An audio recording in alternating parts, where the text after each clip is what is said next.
When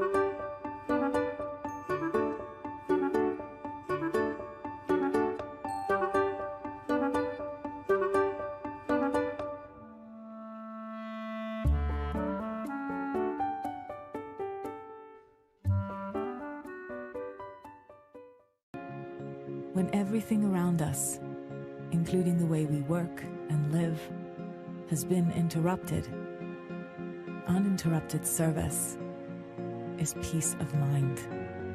Juzi from customer support is responding to a 500% increase in daily call volume, no matter what.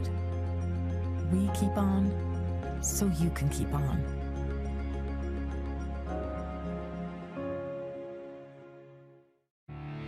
We explore the trends, investments and competition of the European ETF industry. Join us on Bloomberg ETF IQ Europe.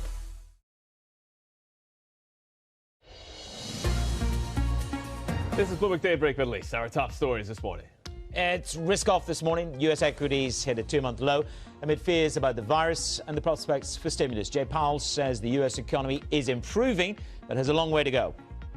Fresh doubts about the TikTok Oracle deal as China says ByteDance will retain overall control. President Trump rejects that and may now withdraw his approval.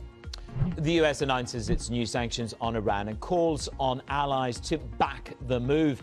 But 13 of the 15 UN Security Council members refuse to recognize Washington's action. And oil slides the most in almost 2 weeks on signs the resurgent virus could lead to more lockdowns and the prospect of Libya coming back online. Well, let's check back in on how markets in Asia are faring with Juliet Sally. She joins us, of course, from the studio in Singapore. Jules.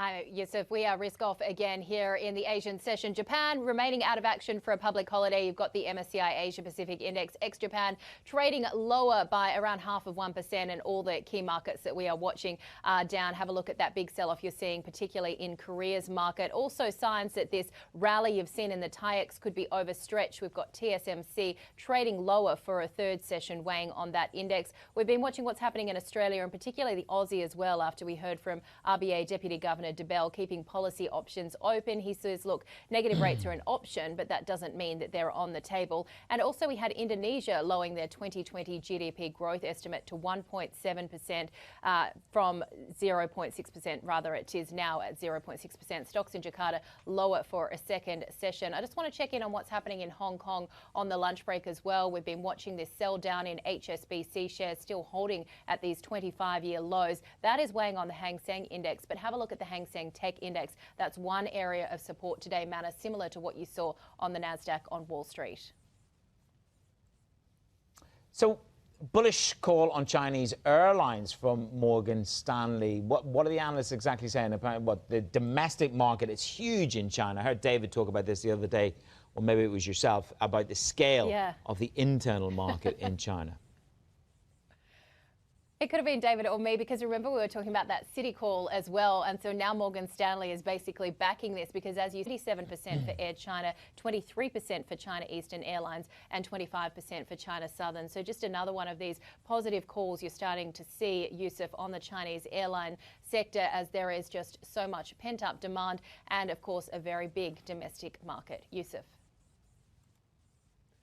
Jules, thank you very much for that. That's Juliet Sally there with the market roundup. Let's get back to this part of the world, because Libya has moved closer to reopening its battered oil industry after the state energy firm said it would resume exports. Any additional supplies from the nation would enter the market at a time when OPEC Plus is trying to curb output to bolster prices. Let's bring in Farouk Sous to get more on this. He's the Vice President of MENA Economic Research at Goldman Sachs.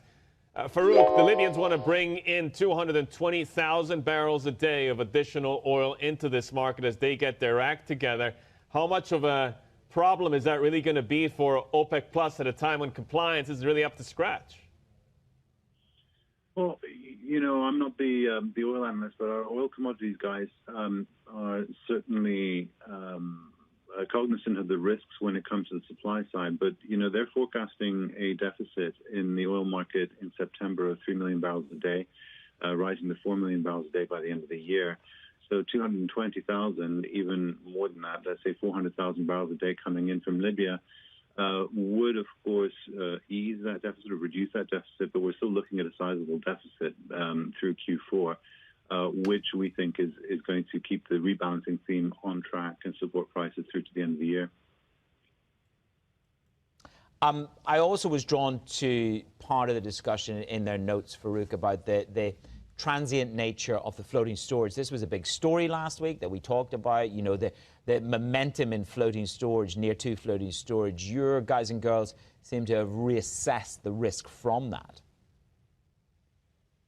Yeah, absolutely. We've seen the floating storage kind of sort of economics come back online, but our commodities guys believe that's more to do with the slowdown in drawdowns in China, which they believe are temporary and technical in nature, but that underlying data continues to support a global deficit, and so they think that floating storage story is going to be transient, yes, as you say.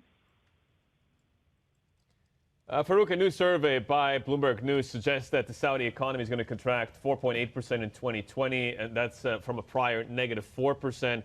Does that match up with what you've penciled in terms of the impact of lower oil prices? Yeah, pretty much. That's exactly where we were back in March. I mean, our prior for 2020 in terms of GDP growth is a minus 5%. We're predicting a relatively robust bounce back of about 3% next year. But of course, that doesn't completely reverse the losses that we've seen in 2020 in terms of economic output. And the reason for that is because we think there's going to be a long-term drag on growth from continued fiscal consolidation, given the oil price outlook. Farouk, one of the issues is going to be the potential rally in the oil price that you, as a house, have penciled in. By the third quarter of next year, you're calling for $65. Now, that's got pretty amazing fiscal implications if we get back to that level. An awful lot has got to go right, doesn't it? But it would deliver some fiscal latitude to these GCC nations if there was an underpinning of the oil market. Well, that's right, but we have to bear in mind, you know, in order for oil prices to come back to that level, there has to be continued compliance with the OPEC plus guidance, which means that production is going to be down significantly this year and probably into next year as well. There's also a lot, like you say, Manus, that has to go right, and then specifically our demand outlook is predicated on a vaccine and a pretty significant bounce back in global economic growth.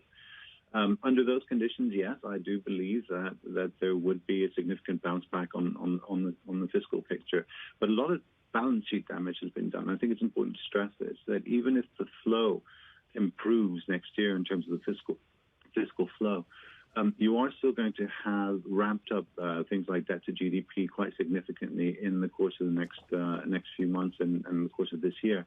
And of course, that damage has to be reversed at some point. And so we wouldn't expect, and we certainly hope that what you're not going to see is a real loosening of the purse strings into next year and the year after. Sure. Farouk, let's talk about Egypt because the local currency has strengthened quite a bit. I mean, we were sort of close to 17 over the summer, and now we're around 15.75. You admit that it is likely overvalued, but not necessarily by a lot, as we head into this rate decision on Thursday. Yeah, so our analysis shows that the pound is probably overvalued by about between 10 and 15% right now, based on our economic modeling.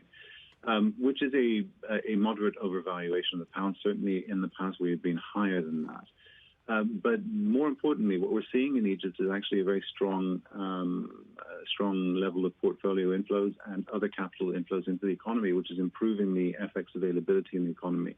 So actually there's quite a lot of pressure, upward pressure on the pound at the moment, despite the fact that the overall external balances look pretty precarious, with tourism down and remittances down and so on.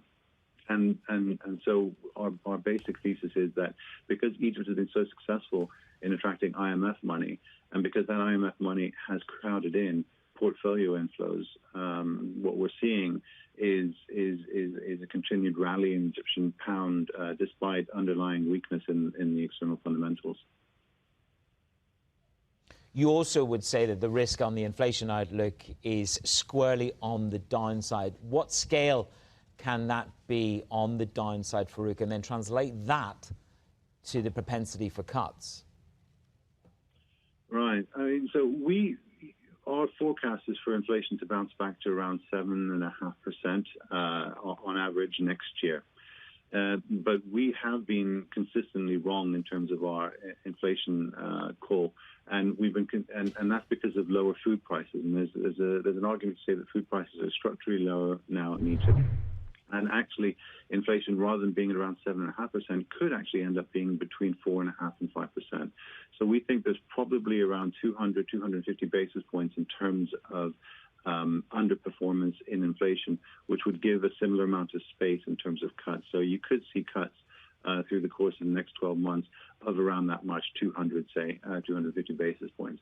Are we going to see those cuts? Our view is that in the current global environment where we have high uncertainty, you're talking about case rises in Europe, in the UK, and so on, it does create an uncertain external environment, which for Egypt, facing the loss of tourism and the fall in remittances, etc., is a problem. And what Egypt is going to want to do is going to want to safeguard capital inflows in order to finance its current account deficit. And the best way of safeguarding capital inflows is by maintaining high real interest rates. And so our argument is that we think that despite the fact that there is this room for cuts, Egypt is going to leave real interest rates super high in order to be super competitive in the international market for capital inflows. Our conviction in that view, though, diminishes as inflation continues to surprise to the downside. Okay. Very few people come on the show and admit the challenges that they have with forecasting and the variance therein. So you can come back. Farouk Souza from Goldman Sachs, we thank you for your time this morning. Much more to come right here on Daybreak Middle East. Microsoft have been busy. This is Bloomberg.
There is no change in policy, but there is a lot to unpack in this Fed statement. My sense is that more fiscal support is likely to be needed. You saw definite signs of slowing. Do you still see that? The amount of pain we're going to have in the economy and the challenges we face to get to a full, robust recovery are just going to be much greater.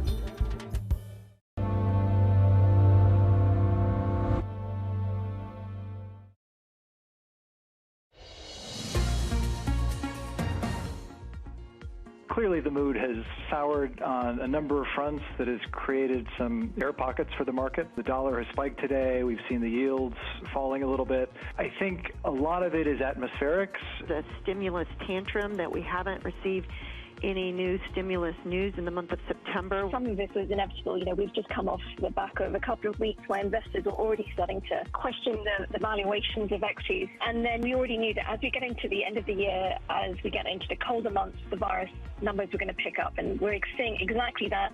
We've also got the US election approaching. So this is almost a perfect storm for a lot of volatility. It's the market's moving. The realized vol is up a lot. And I think there's concerns that this uncertainty around the election is going to stay with us for a period after the election. The first thing I'd say is I'd keep my powder dry. I do think it can go down more, but I also don't think it's the beginning of a bear market.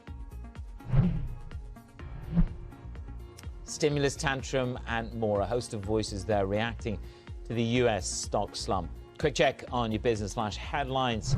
As we get into the trading day, Tesla's electric vehicle rival Nikola slumped dramatically after the founder, Trevor Milton, resigned as executive chairman. Wedbush analyst Dan Eves says his departure will be seen on Wall Street as, quote, a gut punch for Nikola's lofty ambitions, with Milton having played a key role in driving the company's vision. However, Ives says Nikola has backup, and the move will allow it to focus on expanding its links with GM. JD.com says it's planning to spin off JD Health on the Hong Kong Stock Exchange, and the timing will depend on market conditions. The online healthcare unit of China's #2 e-commerce company has hired Bank of America and UBS to work on the listing, which aims to raise at least $1 billion from the share sale. Almost $13 billion has been raised in the first-time healthcare sales in Asia this year. A whistleblower at Boeing is calling on aviation regulators to add extra protections concerning the grounded 737 MAX. Curtis Eubank has already raised concerns about the plane's design and told the FAA that proposed fixes don't address the multiple hazards identified in the 2 fatal MAX crashes that grounded the jet. The FAA's own engineers agree that more action is needed to assess Boeing's planned fixes. That is your Bloomberg Business Flash. One top Fed official believes inflation will exceed target and could do so soon. St. Louis Fed President James Bullard says the central bank's new approach to lifting prices will work as it begins to react a little less aggressively to the virus crisis. He also told our Global Economics and Policy editor Kathleen Hayes that there's already enough fiscal stimulus in the pipeline to get through the recovery. If we react a little less aggressively to the shocks, then I think that will lead to higher inflation expectations, and we'll end up exceeding the target. And if there was ever a time when you thought that, maybe the ingredients for inflation are in place, you've got gigantic fiscal deficits combined with a more relaxed central bank and really rapid growth, off the charts rapid growth. So you probably will get some inflation, I think, even in the near term here over the next year. So I don't think it'll be quite as quiescent as it was before the pandemic. You also said on Friday that you see, as many people do, this massive rebound in third quarter GDP.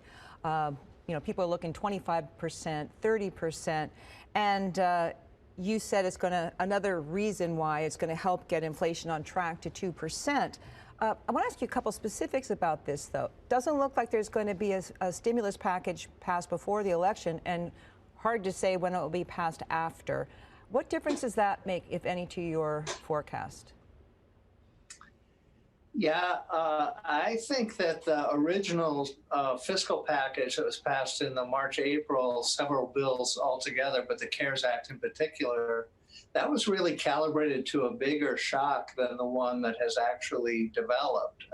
We're certainly in a pandemic, and it's a big shock. It's causing a lot of disruption, but not as big as what they were thinking at that time. And so what we ended up doing is borrowing 10 to 14% of GDP.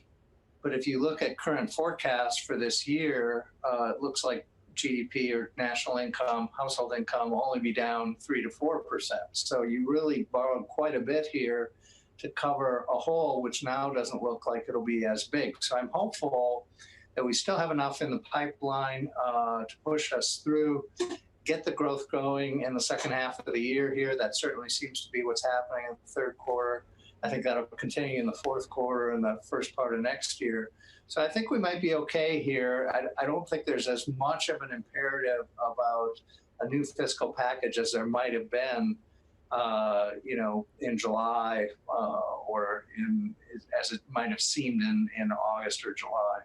Well, are you referring to the imperative for Congress to do something? Maybe they don't feel it as much. Or are you also saying that given all the things you just said about the economy and the stimulus that was already passed, maybe it isn't as necessary as we thought? Many Fed officials have said more stimulus is needed.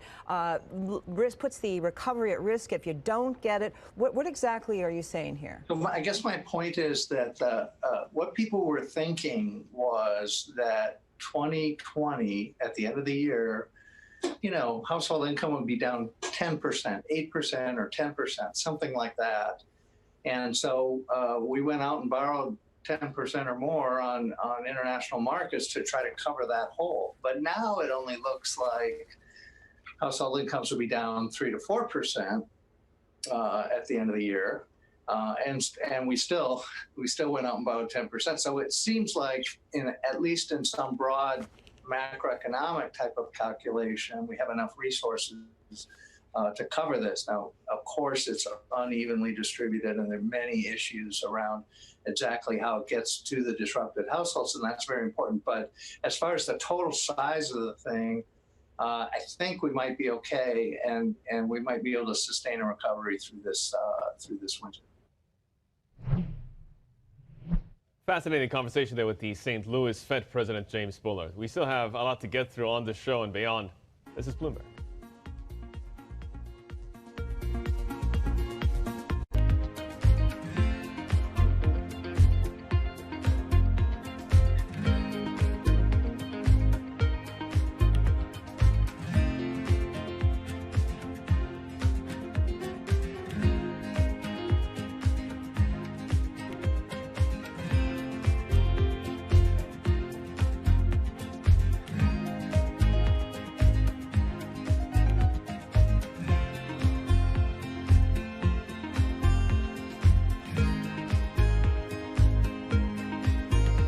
I think what we've seen during this period of time is that communicating via video is not a fad. We are using it in all aspects of our lives, for work, for learning, for communicating, for staying in touch. This is a market that over the past few weeks has made it clear it wants to go higher. It got a little spooked by the idea that geopolitical tensions are rising. The Boston Symphony Orchestra presents BSO at Home.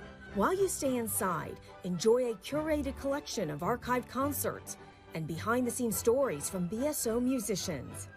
BSO Homeschool provides lessons for music lovers of all ages. New performances and messages from musicians are added regularly. Enjoy these selections and much more at bso.org/at-home.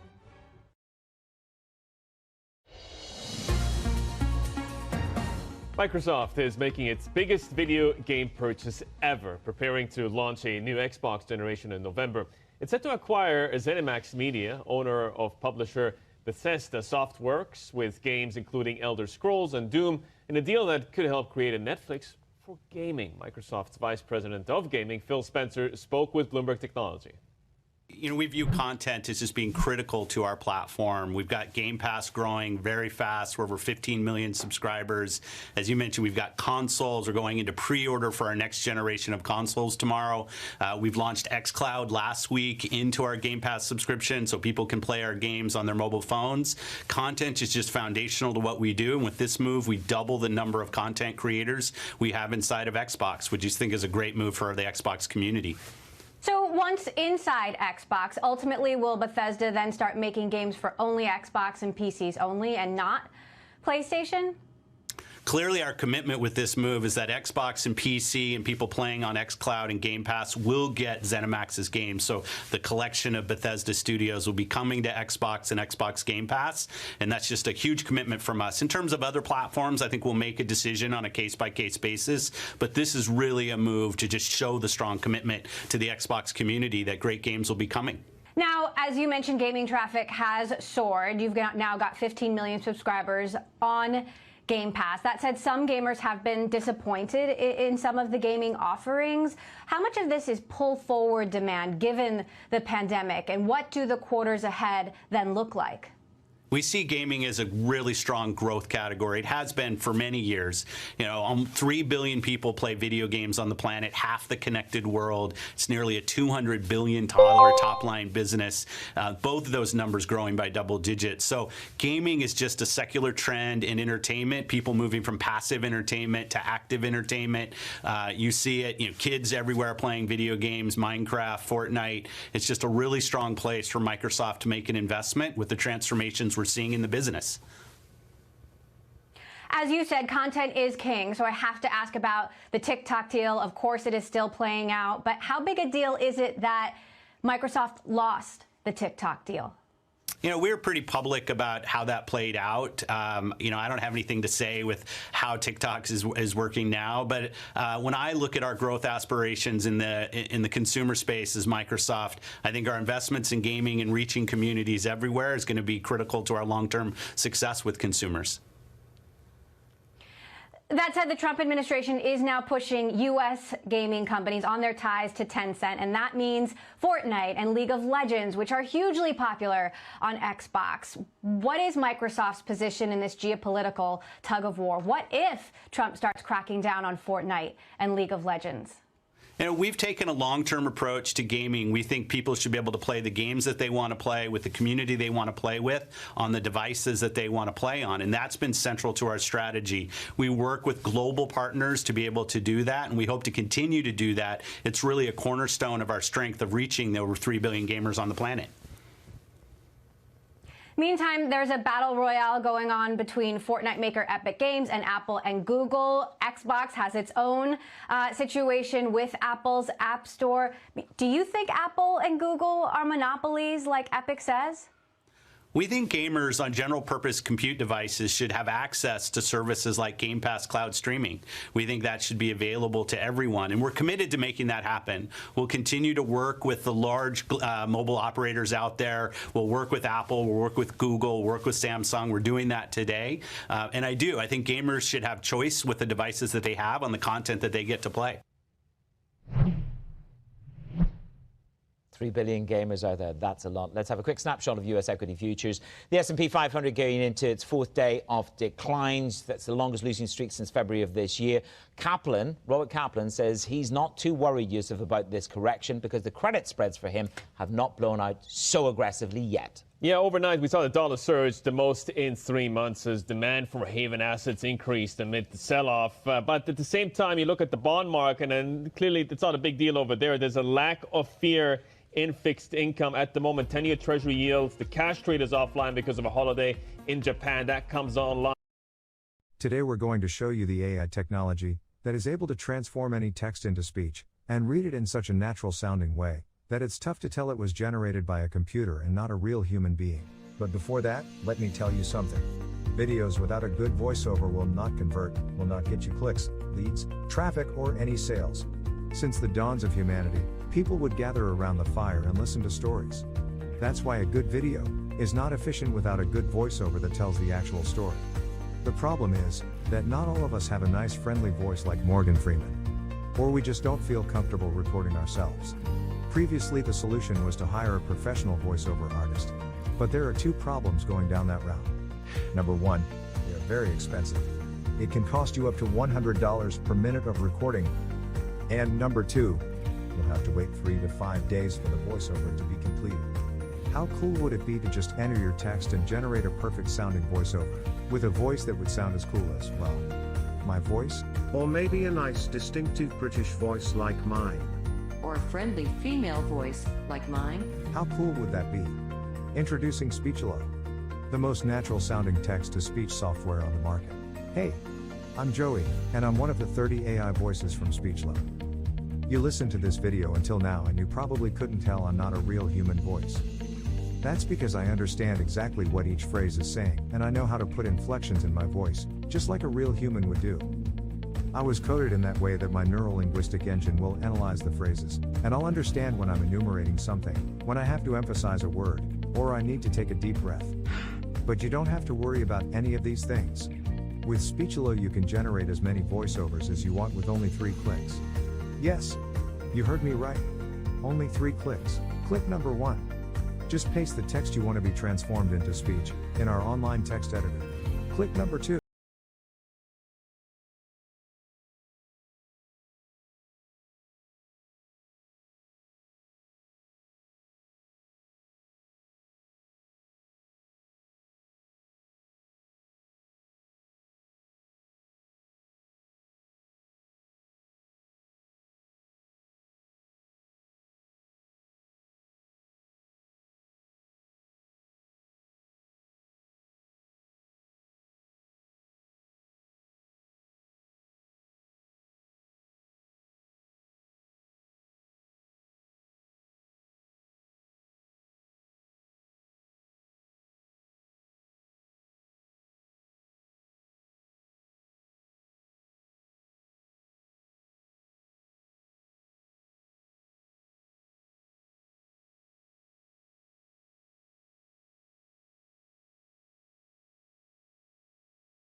Keep the voiceover that you created.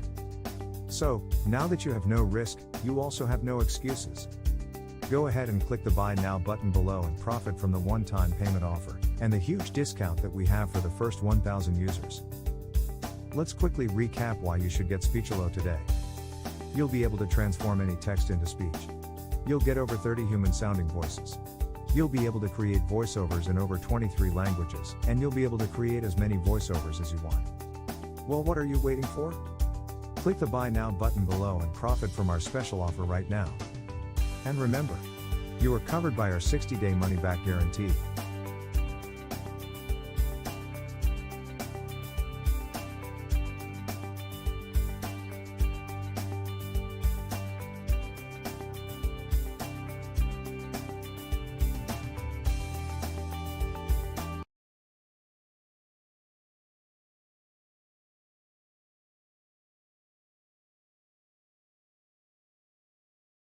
Income at the moment, 10-year Treasury yields. The cash trade is offline because of a holiday in Japan. That comes online with the London Morning. Plenty more coverage ahead. This is Bloomberg.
I'm David Weston. Bloomberg Television is reinventing one of the most iconic brands in financial television for a new audience. Join me to see the news program for the clever investor. This is Bloomberg Wall Street Week. Give you a sense of the real-time action. The 10-year yield tumbling now 11 basis points, so continuing in this knee-jerk risk-off feel.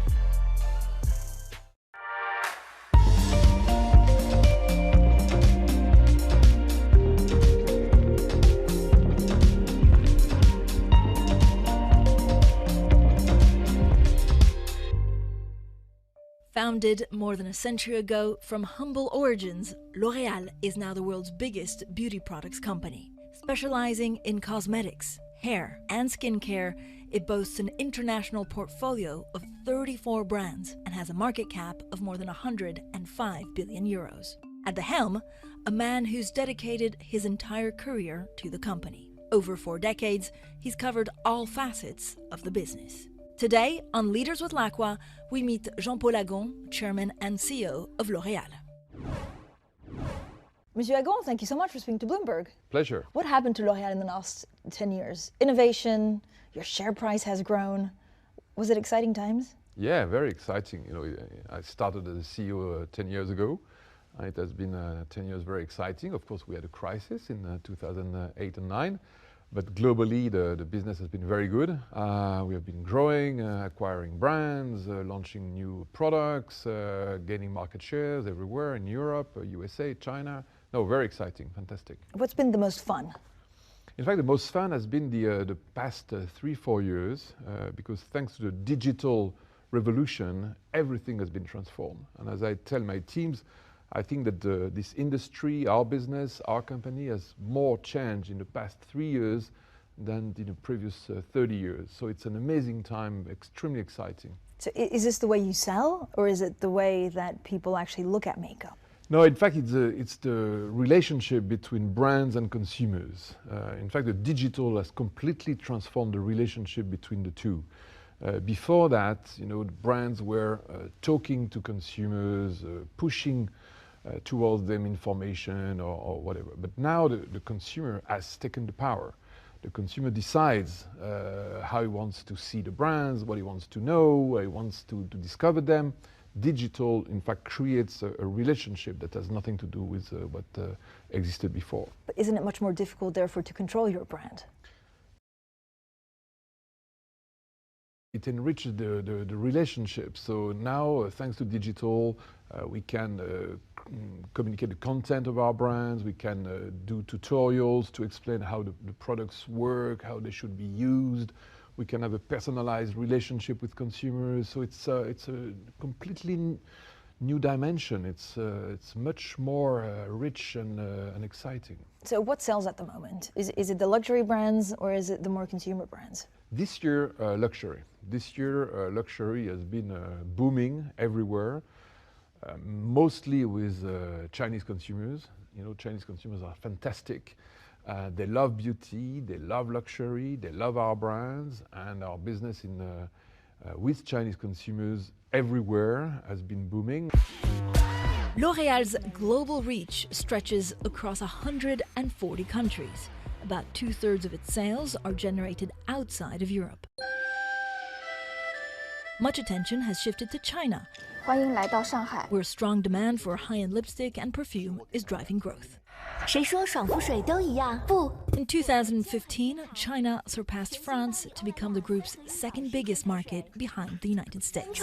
Some of the success is being attributed to selfies, with camera-conscious millennials buying more makeup than ever before to look good instantly. Have you had to adapt to the Chinese market? Yeah, in fact, the products we sell, not for all brands, because the luxury brands, for example, are the same all over the world, of course, but for our mass brands like L'Oréal, like Maybelline, the product that we sell in China are formulated in China by Chinese, in our Chinese labs. Because of regulation? Not only, but also because we want to create the products that are absolutely right for them, especially skincare, because their needs, their skin, their aspirations are specific, are different. So we formulate in our Chinese labs, we manufacture in our Chinese factories, And L'Oreal now L'Oreal Paris is the #1 beauty brand in China. I've also been reading that one of the most popular products is actually a homemade, I guess, range of cosmetics wear, which is favored by the wife of the president, President Xi. Yeah, it's a great brand, but still the #1 beauty brand in China, the preferred beauty brand by Chinese women is L'Oreal Paris. They call it with the Chinese name, it's Pali Olaya, which is beautiful, by the way. And it's it's great because the L'Oréal Paris is the number one beauty brand for Chinese, for Americans, for Europeans, for Russians, everywhere. So it's a not great bad. satisfaction. Yeah, not bad. So tell me about your success in China. Is it through distribution? Is it through ads? Is it through celebrities? What's the attraction for your brand by the Chinese? The reason of success of our brands everywhere is always the same. It's #1 quality. We for all our brands, our absolute priority is the quality and safety of our products, and it's something that the Chinese respect a lot. It's very important for them. #1, innovation. Innovation is extremely important. It's an industry where you have to innovate a lot. More than 15% of our products every year are new in order to keep innovation flowing very strongly. Of course, it's the imagery of the brands. Brands like Yves Saint Laurent, Lancôme, Giorgio Armani, L'Oréal Paris. It's a beautiful imagery, and Chinese consumers are very sensitive to that. They like it. Is the U.S. tough? A tough market? The U.S. this year is a bit tougher, a bit softer, let's say. It's not really tough, but it's a bit softer. Certainly softer than China. But it depends. Last year the U.S. was very good. So every year, it's funny because every year the market, roughly globally, is more or less growing at 4%, but it's never made exactly the same way. But so how difficult is it to predict what will work and what won't? Why am I using this mascara, not the other mascara? Why am I using this foundation, not the other? Again, it's very, when you know well your consumers, when you understand their desires, when you can guess their dreams or expectations, then you can really create what they will love. What will the next 4 years bring? Is there a specific market that you think will grow more? Is it, for example, men's cosmetics or something else?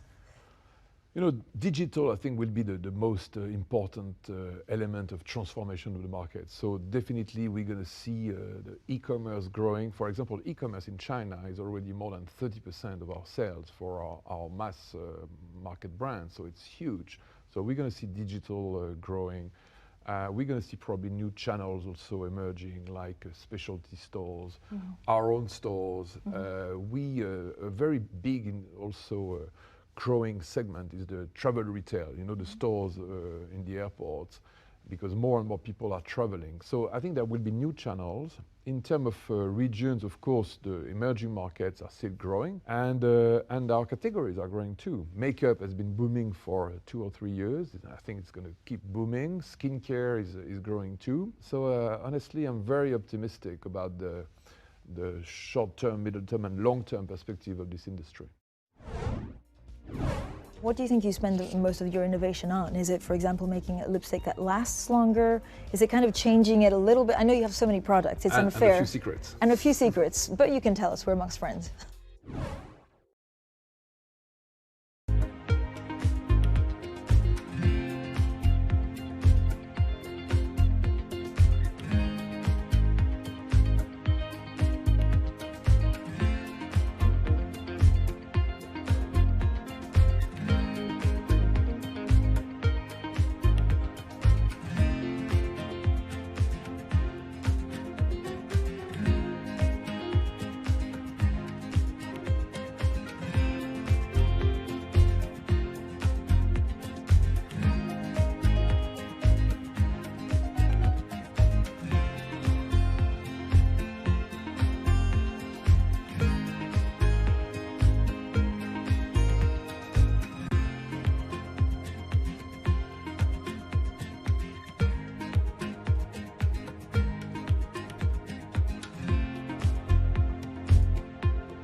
We were talking about what the next 4 years will bring, Yeah. and it's a lot more e-commerce. How do I choose my makeup online? It must be difficult to choose the right coloring. No, because now you have some technologies that are amazing. You know, you can test online on your cell phone, for example, simulate the application of the makeup on your face, and then you see yourself with the lips covered with the lipstick you want, the shade you need, the powder, the mascaras.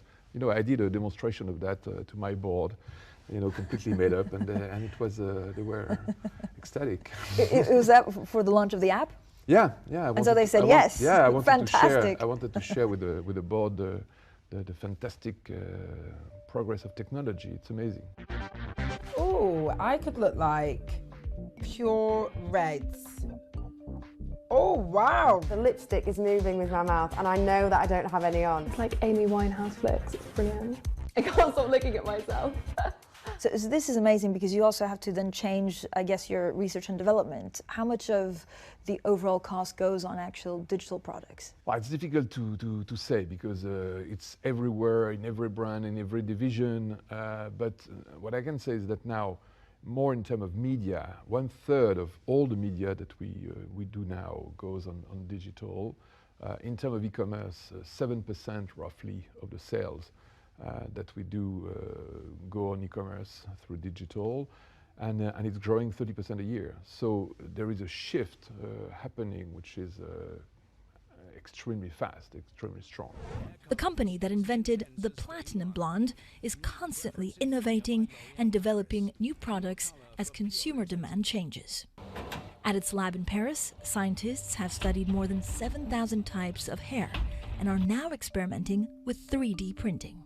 The hope is to one day help people suffering from hair loss. L'Oréal's already created fake skin to avoid testing products on animals and invented a UV patch to monitor exposure to the sun's rays. We have the #1 R&D facilities in the world. We are spending roughly 3.5% of our sales in research and innovation. And obviously the most important topics are hair, skin, and hair. This is where we invent and create new formulations for hair care, hair color, all type of hair products. You also have a patch? Yeah. Is that right? UV patch. A UV patch, so you Yeah. put it on to see when you're overexposed to the sun. Yeah, it's a creation that was made 2 years ago that we presented at the Consumer Electronics Show in Vegas last year. And it's a UV patch, you put it on your skin, and it's linked to your cell phone. And it calls you or it rings when your exposure to UV has been too high. It's a fantastic tool. So do you think though there's going to be more of a trend, which I guess is between the cosmetics and the healthcare? Yeah, absolutely. Yeah, and also with internet, you know, this triangle between beauty, health of the skin or hair, and Internet of Things. Is creating new opportunities, and that are going to be very useful for consumers. What do you like about your job the most? I love understanding people. You know, I think that one of my strengths is the capacity of empathy with consumers. So I have this capacity to understand, to feel, to guess what consumer want, what is their desires, sometimes their dreams, and then to be able to formulate products that will respond to these dreams. Do you believe you have to take risks to innovate, or yeah. actually, do you? Oh yeah, of course. Yeah, because every innovation by definition is a bet. Every launch is a bet.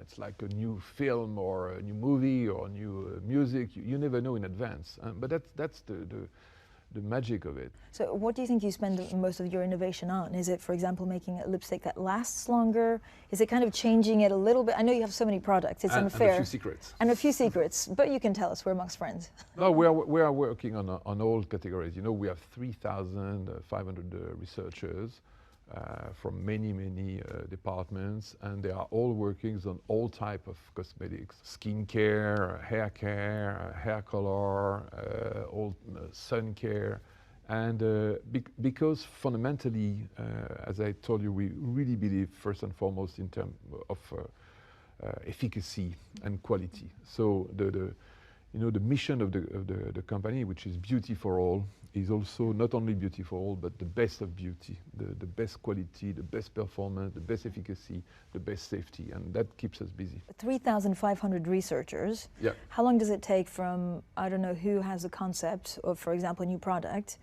until that product being on the shelf for someone to buy? Depends. Can be very quick when the formulation is easy. Can take maybe 6 months.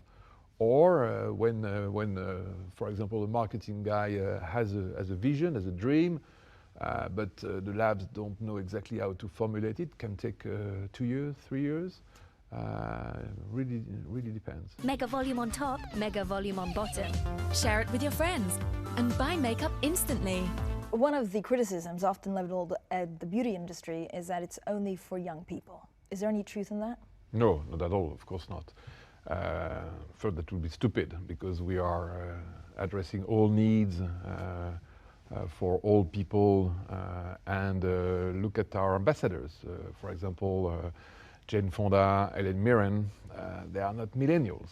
So no, honestly not. Do you sell more to millennials or to people of a more certain age? No, we sell to everyone. It depends the brand. The brands, of course, some of our brands like NYX, Urban Decay are more targeting young people. Biotherm or L'Oréal Paris may target other categories of consumers. But no, we cover the whole scope of consumers.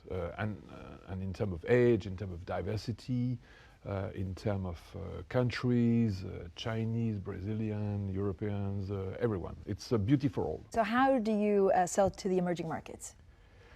We adapt the products that we sell, of course. We make sure that they are affordable and that people can buy them. Brazil, for example, is very interesting because Brazil is the country in the world where the hair is completely unique, because it's such a mixed country in terms of ethnic origins that the blend is completely amazing, and that you have to create for Brazilian hair care products that are completely specific. And by the way, it's very interesting because sometimes they are the most demanding consumers, and so when you can create in Brazil a product that is good for them, then you can make it for the world, because it's going to be great for everyone.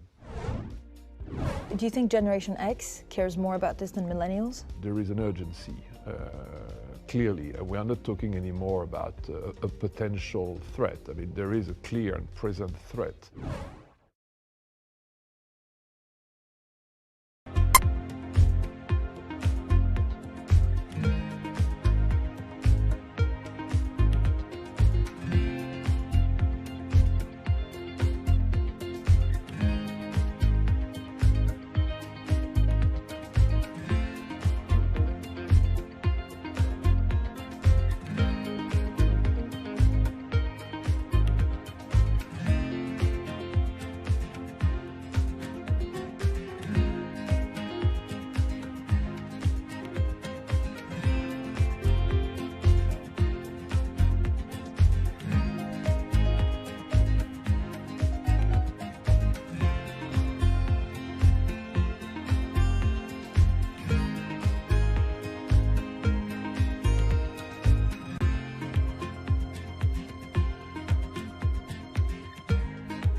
For Jean-Paul Agon, life at L'Oréal began in sales 39 years ago. He quickly understood the power of advertising. Read my lips. I'm worth it. The company obviously thinks it is worth it, spending more than $8 billion a year selling and marketing its brands. A third of that on digital media. When I was 20 years old, I was in a business school, and at the end, I knew I wanted to do marketing.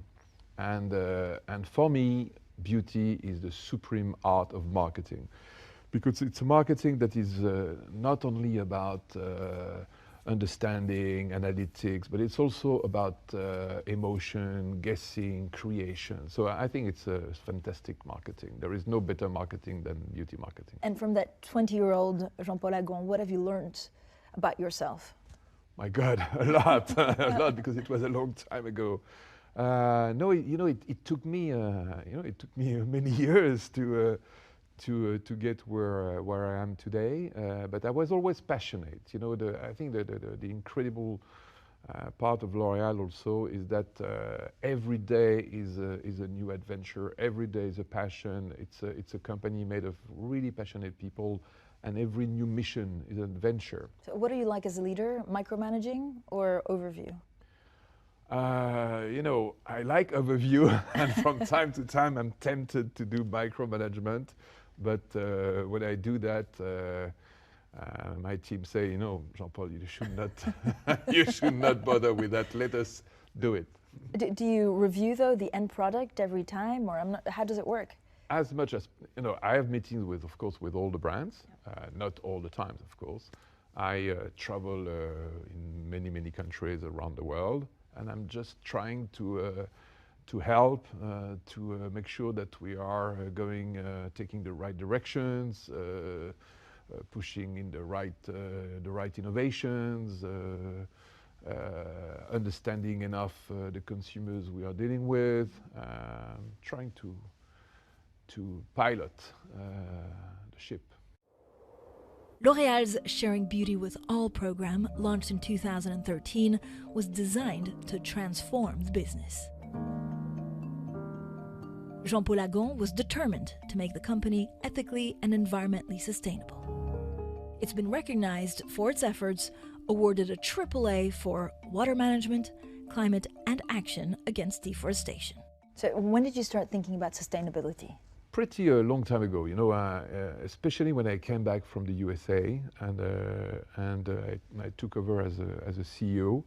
I really understood at that time that for a company like L'Oréal, especially because we are the leader of the beauty industry, we had to make sure that also we would do the best and the most to make the planet a beautiful place. What started it? Is it because you say we sell so much that we have to make sure that it doesn't go to waste? Or is it also because the consumers want something that's more sustainable? Or is it because the employees you hire want something more sustainable?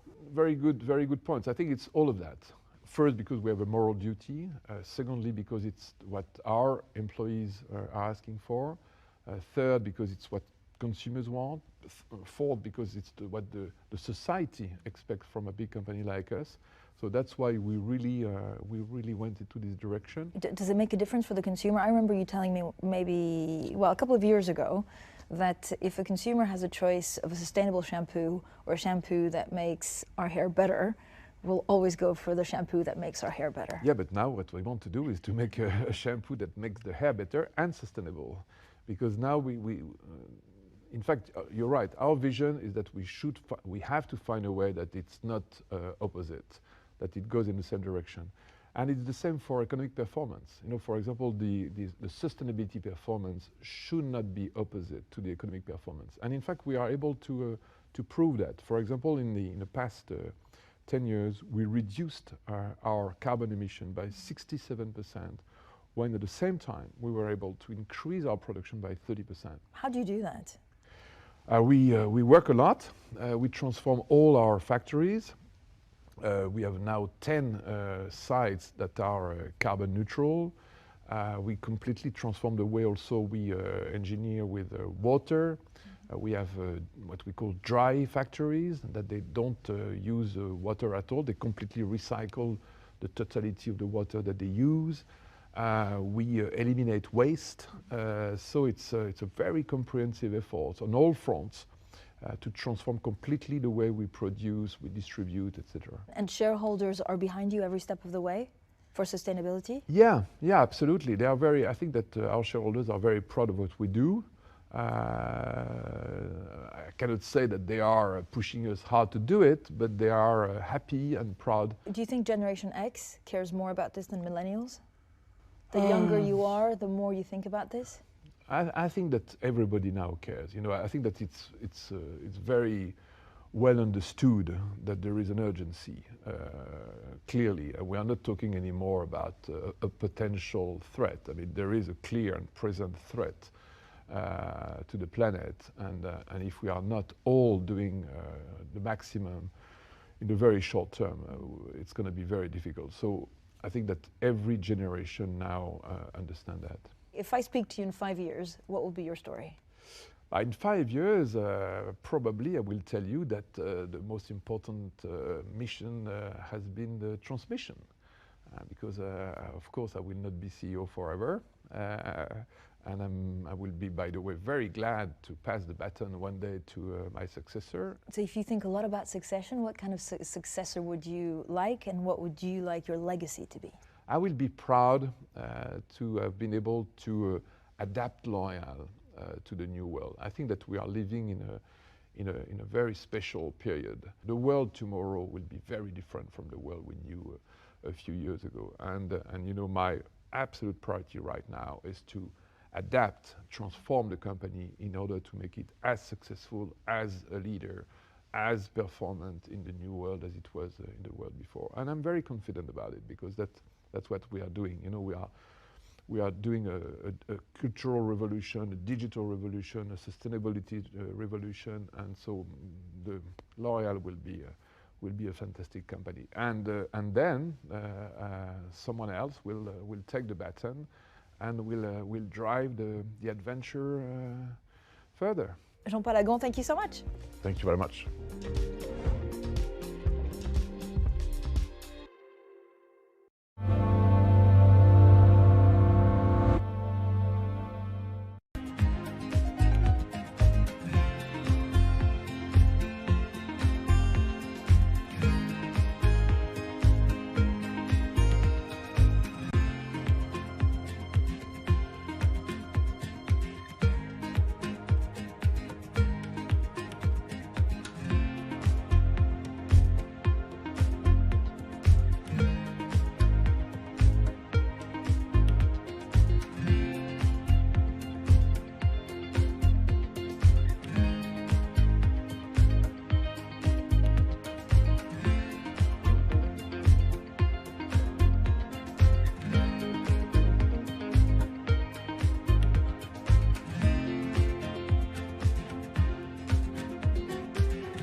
What do the world's tallest building, KFC in the Middle East, and e-commerce site Noon all have in common? They're all owned by billionaire Mohammed Al-Bar. His investments like the Burj Khalifa and the Dubai Mall have become iconic landmarks, and he's diversified into hospitality, retail, and e-commerce. He was named the most influential man in Dubai and consistently ranks amongst the top 5 most powerful Arab business leaders. But it's not all business all the time. He's also a sportsman. He's an active member of Emirates' horse racing community. Today, on Leaders with Laqwa, we meet Mohammed Al-Bar, the founder and chairman of Amar Properties. Thank you so much for joining us. You've really built a conglomerate. You've built a company that has multiple interests, multiple units, multiple portfolios. Did you diversify because you saw an opportunity or because you had to? Well, I think all of us, we look at opportunities, we don't really have to do anything. But I think looking at the Middle East and looking at the industries that I went in with my team, I think we saw amazing opportunities in the Middle East in these sectors. And I'm glad that even though we've got difficult years, the past 2 years have been difficult years for us, still these businesses are operating well. So definitely it's based on opportunities and the sector's long-term growth potential. Where do you see the most growth coming from? Which portfolio, which part of your business will do better than others? The food operating well and strong in the region as a whole, especially with the food delivery business, and that's another story. I would say that our real estate business is still flying really strong. I mean, last year we grew about 28% in the region as a whole. Our e-commerce business is something that's very, very interesting. And we've got an amazing team looking at it, and that's also growing quite fast. But even with this growth, I think one have to be realistic as well. So you look at this growth and you look at what's going on in the Middle East, government policies, you look at the world economy and what changes might take place. So you have to be alert at all times. Okay, what does that mean? Do you expect a lot of the growth, in the Middle East? If you look at e-commerce, and we'll talk a little bit more about that, do you expect it to go 3-fold, 5-fold over the next 5 years? Well, I would say that our real estate business should continue to grow at about 20% a year. Mm-hmm. And that's the shareholders' expectation. And it's hard work to achieve that number, and keeping costs under control, margins under control, and political and macroeconomic issues in hand. So a food business, I think we should be growing 10% a year, year on year as well in the region. And keep in mind that we're talking about the Middle East, where there is a need for most of industries to grow, just because that I think the Middle East still has room to grow. And the other thing is that if you look at the population in the Middle East as well, and the whole demographics is in our favor. Because they're young, and therefore these are, I guess, the youth will spend a lot more in 5-10 years. Yes. How will the economy shift?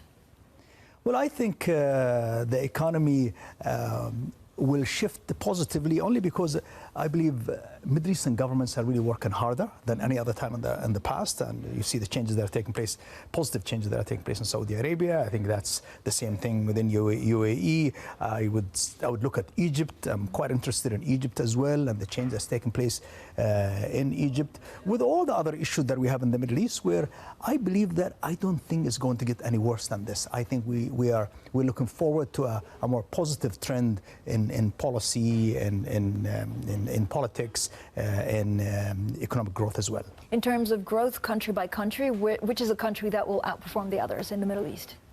The majority of our focus is Saudi Arabia, UAE, Egypt. And I would say Egypt is going faster now. Saudi Arabia, I'm quite optimistic with the changes that you see taking place within the coming 24 months. I think you'll see quite a good trend, and the UAE as well. You've got, of course, the other Arab countries who are some slow, some moving forward, but majority of our business are in these countries. I mean, you're holding a big investment with the PIF on e-commerce for Saudi Arabia. Will there be more, for example, on property in Saudi Arabia? Well, the Public Investment Fund, they're with us in our e-commerce business, but they're also with us in our food business. Now, are we going to do more together? I think there's a possibility. There's a lot of work that they're doing in Saudi Arabia and outside Saudi Arabia, in the region and outside. So I would expect that maybe we should look at real estate together as well, because I think Saudi Arabia will look very interesting the coming years. How much can it grow, property in Saudi Arabia, over the next 5 years? Oh, Saudi Arabia, I think it's at infant stage. I think Saudi Arabia can really grow. If you talk about pure infrastructure, if you talk about retail, industrial, hospitality, residential. So you just have to make sure that you are going at the right category of residential or the right category of retail. So there's plenty of room to go that way. When you look at how you spend your time for each of the units and also each of the countries, how do you do it? How do you keep on top of it all? Well, I try. I still say that the real estate takes a majority of my time. Is that 50%? I would say the real estate takes about 40% of my time. And then the rest is a split. Noon takes a lot of my time as well. The food takes the least of my time, because the team that sits on top of that business is really world-class team, and they've been in the industry, they know the industry well. Noon is a vibrant team. It's a new organization. I need to give it more time. While my real estate business, I have an A team, but I'm emotional about real estate. Yeah, I mean, this was like the foundation of it all, right? Do you still see it as your baby? I think my name is really linked to the real estate more than anything else, while all these other businesses have been with them now for about 2 years. So it's a new brand of product that's associated with me. When you look at the various IPOs and the various units, was it to unlock value, but did you ever feel like it was also high risk? I think mainly to unlock value, and we have investors who have put in their money with us, and it's time for them to get rewarded. But at the same time, I really like putting management under pressure, because IPO is quarterly results. You're out there in the public eyes, under pressure to perform. But mainly value creation. I think that's the business we're in. Value creation, because what, shareholders understand what you do more, and it almost focuses the mind of managers more? Well, that is one, but many of our units, that if they're under the mother umbrella, I think value-wise, they're not fairly valued. So as we put them on the side and put them as separate entities, I think you create better value that way, and then you cash out a little bit and put management under pressure. Are you looking at IPOing any other units or portfolios? When you look at our business, we have businesses. We have India, we have our hospitality business, we have Turkey business, we have another business in Saudi Arabia. So the reality is that you can take all these businesses public at the right time. I think within the coming 3 years, we'll probably have India going public. We'll probably have hospitality as well going separately to the public route. But so how much bigger will you be if I speak to you? And I hope to speak to you before, but if I speak to you in 5 years, how much will your holdings be worth? I think we should be double in value, because we should be growing in value 20-25% on an annual basis. And I hope that my management and my boards really put that as a focus. And to be honest, I think we're capable of doing that. We just have to focus and have to make sure that we have the right people to do it. And we do this day and night. And that's really how we do business in our region. But that's acquisitions, or that's organic growth? I would look at organic growth. If you talk about acquisition, which we have not done much of, I'm expecting that we do more acquisition in the coming 2 years. Mohammed Albar, thank you so much. Coming up next, going from bricks and mortar to clicks, we talk Mohammed Albar's big push into e-commerce and how his company Noon could become the Amazon of the Middle East.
Mohammed Albar is not only a titan of property, he's also betting on e-commerce.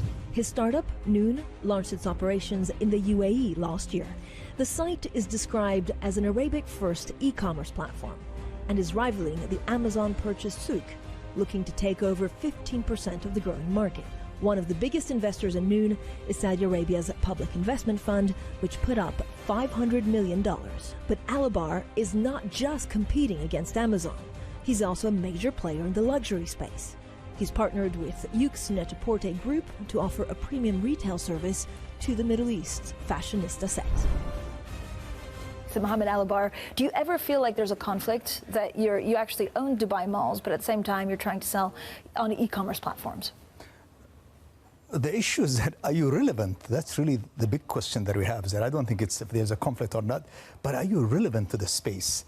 So are we really relevant in this retail scene, or in the whole, the economy is becoming so digital.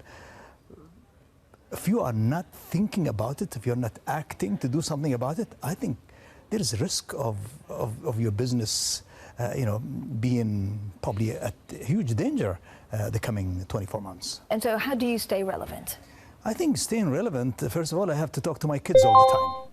And I learn from them because, I have a little girl that sells jewelry to women in Korea out of Dubai on her Instagram. I mean, what type of world is this? So therefore, I think all of our business, from real estate to retail to hospitality, I think the digital scene is changing all that. So if we talk about e-commerce specifically, or if we talk about Net-a-Porter, it is just moving your business to the digital scene. And I think the whole economy is moving that way, from healthcare to education to retail. So therefore, I think we just want to be relevant. And I don't think there's any conflict, because at the end of the day, there ought to be a collaboration or connection between the real world and the physical world. And can we really try to find a solution and work them together and stay relevant in our business? But so how much of your sales will actually be done on your e-commerce platform in 5-10 years? And in general, for the Middle East, are you a step behind in actually selling on e-commerce? And so is the potential much bigger than here in Europe or in the US? Well, remember, I mean, when I look at the Middle East right now, I mean, e-commerce is between 1.5% to 2%. Tiny. Which is tiny compared to the rest of the world. So there is room for all of us to grow. Where will this be? I think it will go much faster than the rest of the world, and it will get into the 10-15% quite fast, again, because of the demographics of the region. So we owe it to our society, we owe it to our 300 million Middle Eastern Arabs, that there ought to be a native organization that look after this sector and participate and learn and serve. What will Noon become? And are you nervous at any point that you're going to head with the most successful retailer of all times, Amazon? Well, Noon, of course, it will be an ecosystem. And am I nervous? Of course I'm nervous. I'm nervous from everybody. In my real estate business, I'm nervous. In my e-commerce business, I'm nervous. In my Net-a-Porter business, nervous, because competition is severe and markets are open. Anybody can come in. The big players are going to come in. Some of them came already. More are going to come to the region. But I am from that part of the world, and I think it's our duty to participate in the scene. And remember, we as Arab businessmen, we're a bit tribal, which means that I am from this society. I have a duty that get into business and be aggressive and achieve the numbers, achieve success. But that's a duty that I feel responsible for, that competition is good for the consumer in the region, rather than one player come and controlling the life of our customers. I think it's fair to have competition and let the customer win at the end of the day. Okay, but how do you decide? I mean, how will you go against Amazon? Do you have to convince retailers to sell on your platform instead of Amazon's platforms, or is it a price war? I mean, how do you see the kind of the fault lines? Well, we are working with the local retailers, and we are their partners. Now, how other international players, they do it through sourcing overseas or working in some other methods, that's their business. But we differ is that our partners are the local retailers. Maybe our margins will be a little smaller, but that's okay. We'd rather win on the long term rather than alienating the local retailers. Now, will there be a price war? Well, the past 2 months, there's a price war. Customers are winning. Everybody's 20% or 15, 10% cheaper on some of the product. So I'm so happy that people in my region, they don't have to buy milk for their kids at 10% more expensive. There was one operator or one monopoly controlling, the human life. I think this is good for all of us. So of course there'll be a competition. But the amazing thing is that the world is open. So much new technologies are being provided to everyone that want to go into the scene.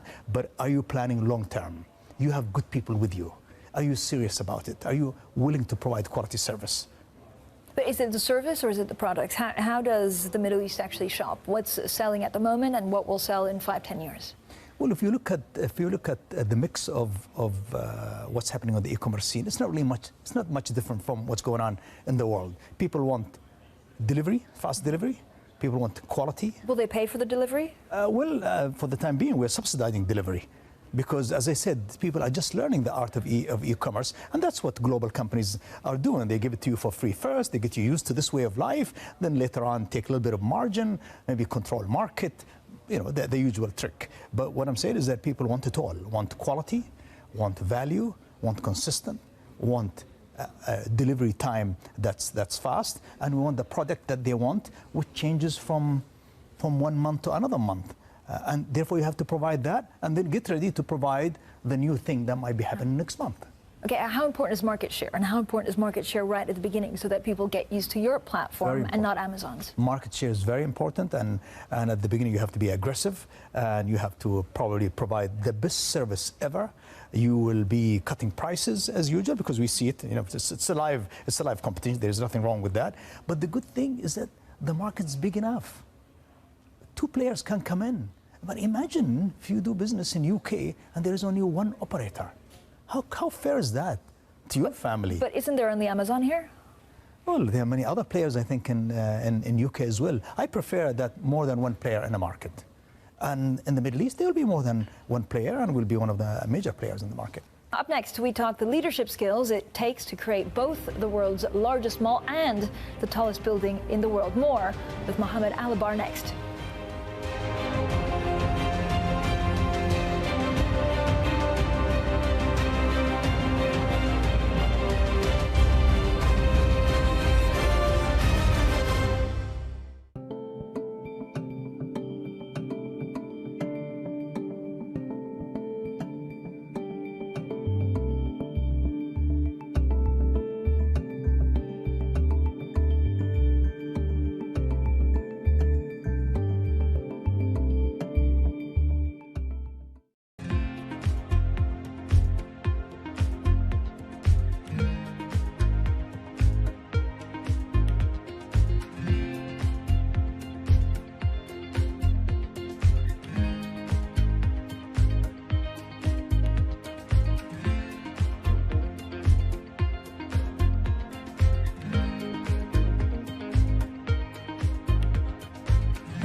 MR Properties has grown more than threefold since 2011 and expanded heavily in the Middle East and North Africa despite political instability in the region.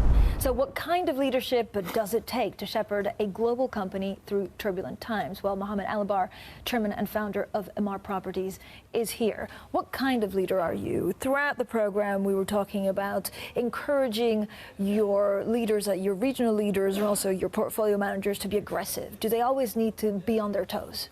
Well, I think, number one, they have to be relevant because the change that's taking place in the world. So are you relevant?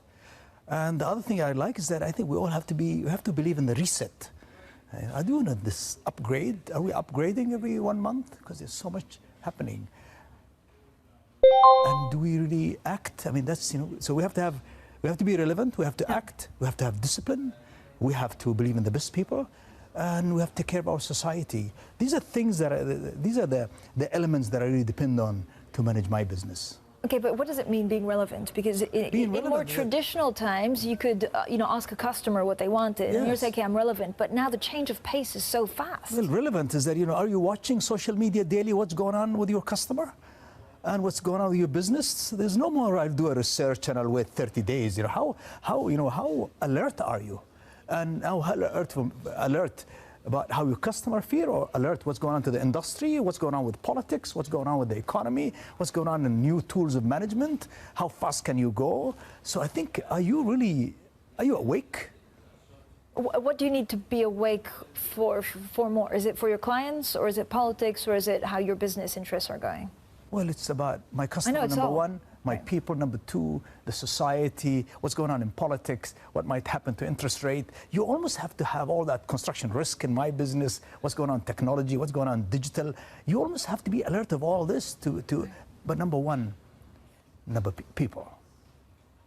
And then you have to make sure that you share with them this environment, and are they fit in this environment? So what does that mean? What do you see your role? Are you putting the fire under your manager's feet to kind of keep them going, or do you micromanage? I don't think I micromanage, but there's a situation where I do have to go and micromanage, and I think that's we should be able to go down in case we want to. And remember, I came from my mom's kitchen. I used to work in my mom's kitchen when we were all 13 kids living in one room, So I know how to do that. So I can pull back and be the chairman of the organization. But if there's need to move in, I can comfortably move in. But I have reasonably good qualified people with me. But I really think that I'm the target creator. I'm the guy who does the monthly performance reviews. I'm the guy who push the limits. I want people to work hard because I think we as human beings, our productivity is still low.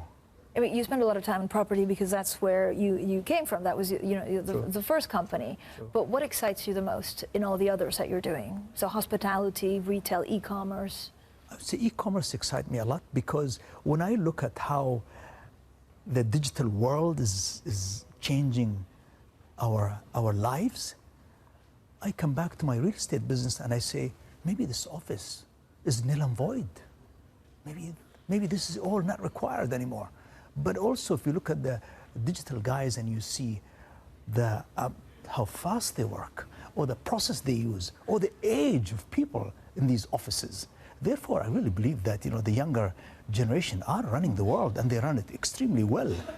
So much learning in the digital side of the e-commerce. But I think my investment in MEVP, which is a private equity firm that specializes only in digital and technology in the Middle East with almost 80 ventures, that's amazing learning about what's going on in the Middle East as well, and the industry that are about to come. Do you focus a lot on diversity for your companies? Is that important? Yes, very important, very important. And I think it's happening naturally. I mean, we don't even have to do it anymore. It's just naturally, that's how... So do you have metrics? We have metrics, we have KPIs for that. But as I said, it's so nice that it's really embodied in the organization. It's happening automatically, and I like that. Do you think it will increase with time, or are you going to see more female workers? Well, the female workers are really taking charge. I mean, if you look at the people who run my organization, most of our organization, I would say most of our organization, our food boys have to have more of that. But look at our government. highest percentage of senior people in government anywhere in the world. Mohammed Alabar, thank you so much for joining us. He is, of course, the chairman and founder of MR Properties. Thank you so much. Thank you. Thanks.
Good morning. Welcome to Bloomberg Markets, the European Open. I'm Anna Edwards, live in London, alongside Matt Miller in Berlin.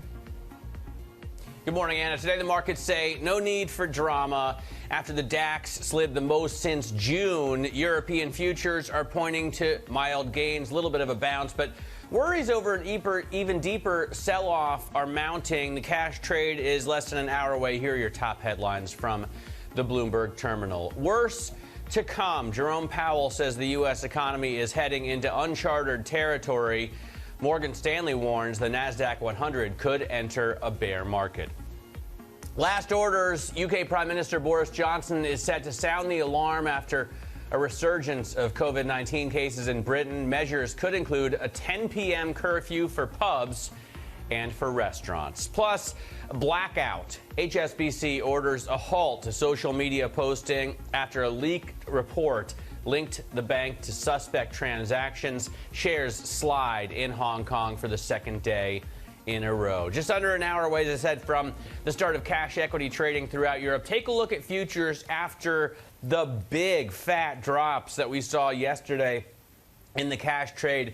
The DAX yesterday fell 4 1/3%. You can see DAX futures now about 0.8%, but the drops were much bigger in Europe than they were in the U.S. The U.S. saw drops of between 1 and 2% yesterday. So right now you see U.S. futures are still down about 1/3% to 0.5% on the NASDAQ, which fared better than the S&P and the Dow. Anna, what do you see on the GMM?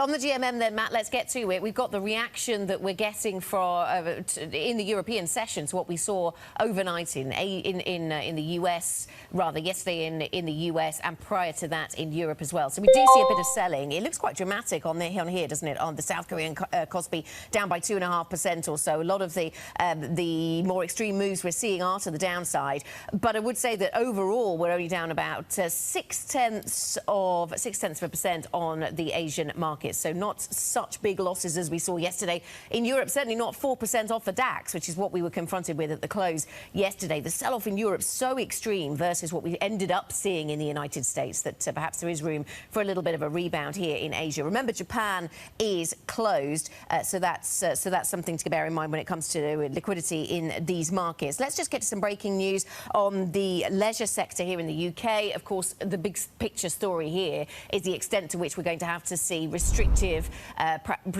measures being reintroduced. I'm hesitant to say lockdown because it's not quite the same as March, but certainly more restrictions on their ability to operate in the leisure sector. But Whitbread, which operates in hotels and other parts of the leisure space, they are consulting on up to 6,000 job cuts. So for anybody tracking the unemployment story in the UK, it's been resilient because of the furlough programme. To what extent are we just hiding that reality, and will that reality hit us if furloughs really do come to an end at the end of October? What will replace that, if anything? Let's get a Bloomberg First Word News update. Here's Laura Wright. Good morning, Anna. Oracle's deal for TikTok is in doubt. President Donald Trump says he may still renege on approving the agreement. The Chinese government is also signaling reluctance through state-owned media. Sources tell Bloomberg there are still concerns about the data of more than 100 million Americans in the hands of a Chinese company.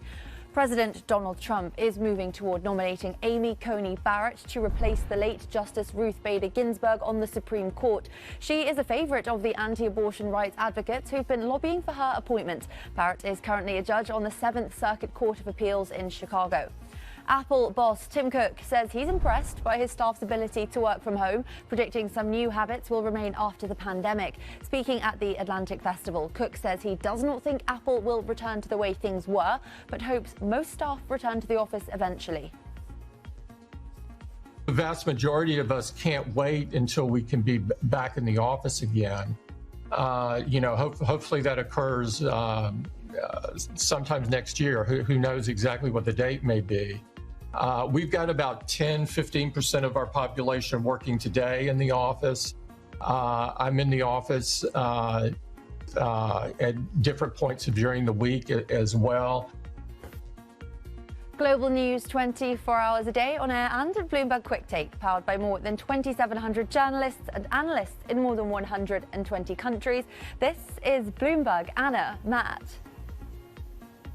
Laura, thanks very much. Laura right there in London with your first word news. Now, Asian stocks dip. U.S. and European futures are mixed right now. That's after Wall Street slid on concerns over coronavirus restrictions. But the bigger drops really were here in Europe. And those coronavirus restrictions seem to be giving us more talk about job cuts in the UK. Let's get over to Mark Cudmore right now, Bloomberg MLive managing editor in Singapore. Mark, we're seeing, Anna just shared a headline, Whitbread is consulting on about 6,000 job cuts. Now I see TUI, the travel operator, starting a program to cut costs by 30% and potentially looking at 8,000 job cuts.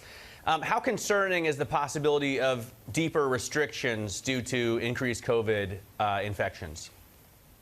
It's very concerning. We were expecting these kind of programs to announce as the furlough program is due to end in about 6 weeks' time. We were expecting a lot of job losses to come through in the UK. And now we've got the threat of more lockdowns and a more closed-down society again. We were already expecting these job cuts without that. That was part of the recovery plan, was that we get these large job cuts in the final couple of months of this year. So I think that the UK has already been one of the economies that's been most pressured by the pandemic. Consensus forecasts on Bloomberg put it at a 10% drawdown GDP contraction in 2020, and that was before these lockdowns come in. So I think the situation for the UK economic outlook continues to be very, very dire, and of course we have the whole Brexit situation in the background as well. Mark, good morning. I wonder if Europe and the US, we saw divergence in their share price performances to some extent yesterday. Europe really selling off, as we were saying, a lot more. I wonder if we're on a slightly different timelines right now between Europe and the US. We've seen this throughout the pandemic, and I wonder if that will continue into the winter. And that might have an impact for the amount of liquidity that's available, the amount of support that's available fiscally and monetarily from various parties around the world, I suppose. I think that's absolutely right, that we're on very different time spans. And clearly yesterday, a large part of the sell-off in Europe was driven by this new market fear around the pandemic that's really kind of come back on the radar in a big way in Europe at a time when it's waning as a market driver in the US. And so that's one part of this. And I think, not just in terms of policy responses, but also the pandemic is working in a different cycle in different countries. That said, we're still in a globally connected financial market. And I think that as some assets, whether it's in Europe, the pain starts or not, when some markets start selling off quite hard, you're going to start targeting the assets that are most overvalued. And I think that European equity markets are quite beaten down. So in a world where European equity markets continue to sell off, I think US markets will also sell off very aggressively just because they're the ones that are much more stretched. So I don't think they're going to escape this unhindered, even if they're in a slightly different beta relative to the current risk aversion we're seeing. But if you see the dollar continue to fall, it makes sense to buy overseas assets. Is that your expectation, Mark? I think there's different time spans here. So longer term, I think I still believe in the kind of secular dollar downtrend. Short term, I don't at all. Short term, I think we're going to have more of a dollar bounce. So again, that goes back into the different time spans. I think that after we finish this bout of risk aversion, which I think will last probably for at least another few weeks, then is when I think investors will look much more favorably on assets outside the US, where there's potential to get the currency tailwind, and they're already much more discounted. On a short-term basis, no, I don't think that's going to be the dynamic that's going to be driving it. I think that's going to be more a factor for after this current correction is over, which doesn't seem like it's over just yet. Mark, thanks so much. Thanks very much for joining us. Mark Cudmore, Bloomberg Markets Live Managing Editor. If you want to get involved and have your say, let the Markets Live team know and the TV team what you're thinking this morning. IB plus TV Go is the function to use on your Bloomberg, so do get involved with that. In particular, they're interested in your FX thoughts today. Which FX wins as central banks enter a new phase? Up next, is the market slump going to continue? Asian stocks and US futures drop as rising coronavirus cases hurt sentiment. European futures are up.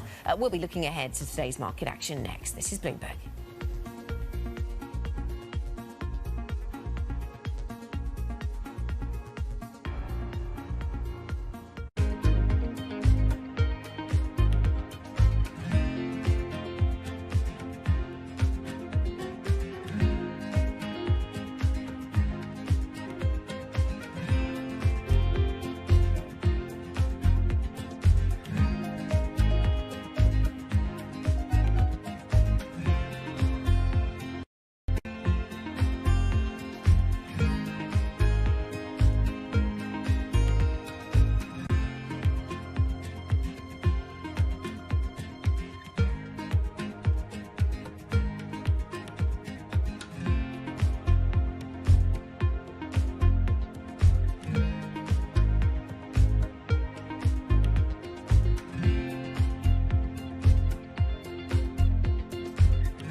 Clearly, the mood has soured on a number of fronts that has created some air pockets for the market. The dollar has spiked today. We've seen the yields falling a little bit. I think a lot of it is atmospherics. The stimulus tantrum that we haven't received any new stimulus news in the month of September. Some of this was inevitable. We've just come off the back of a couple of weeks where investors were already starting to question the valuations of equities. And then we already knew that as we get into the end of the year, as we get into the colder months, the virus numbers were going to pick up, and we're seeing exactly that.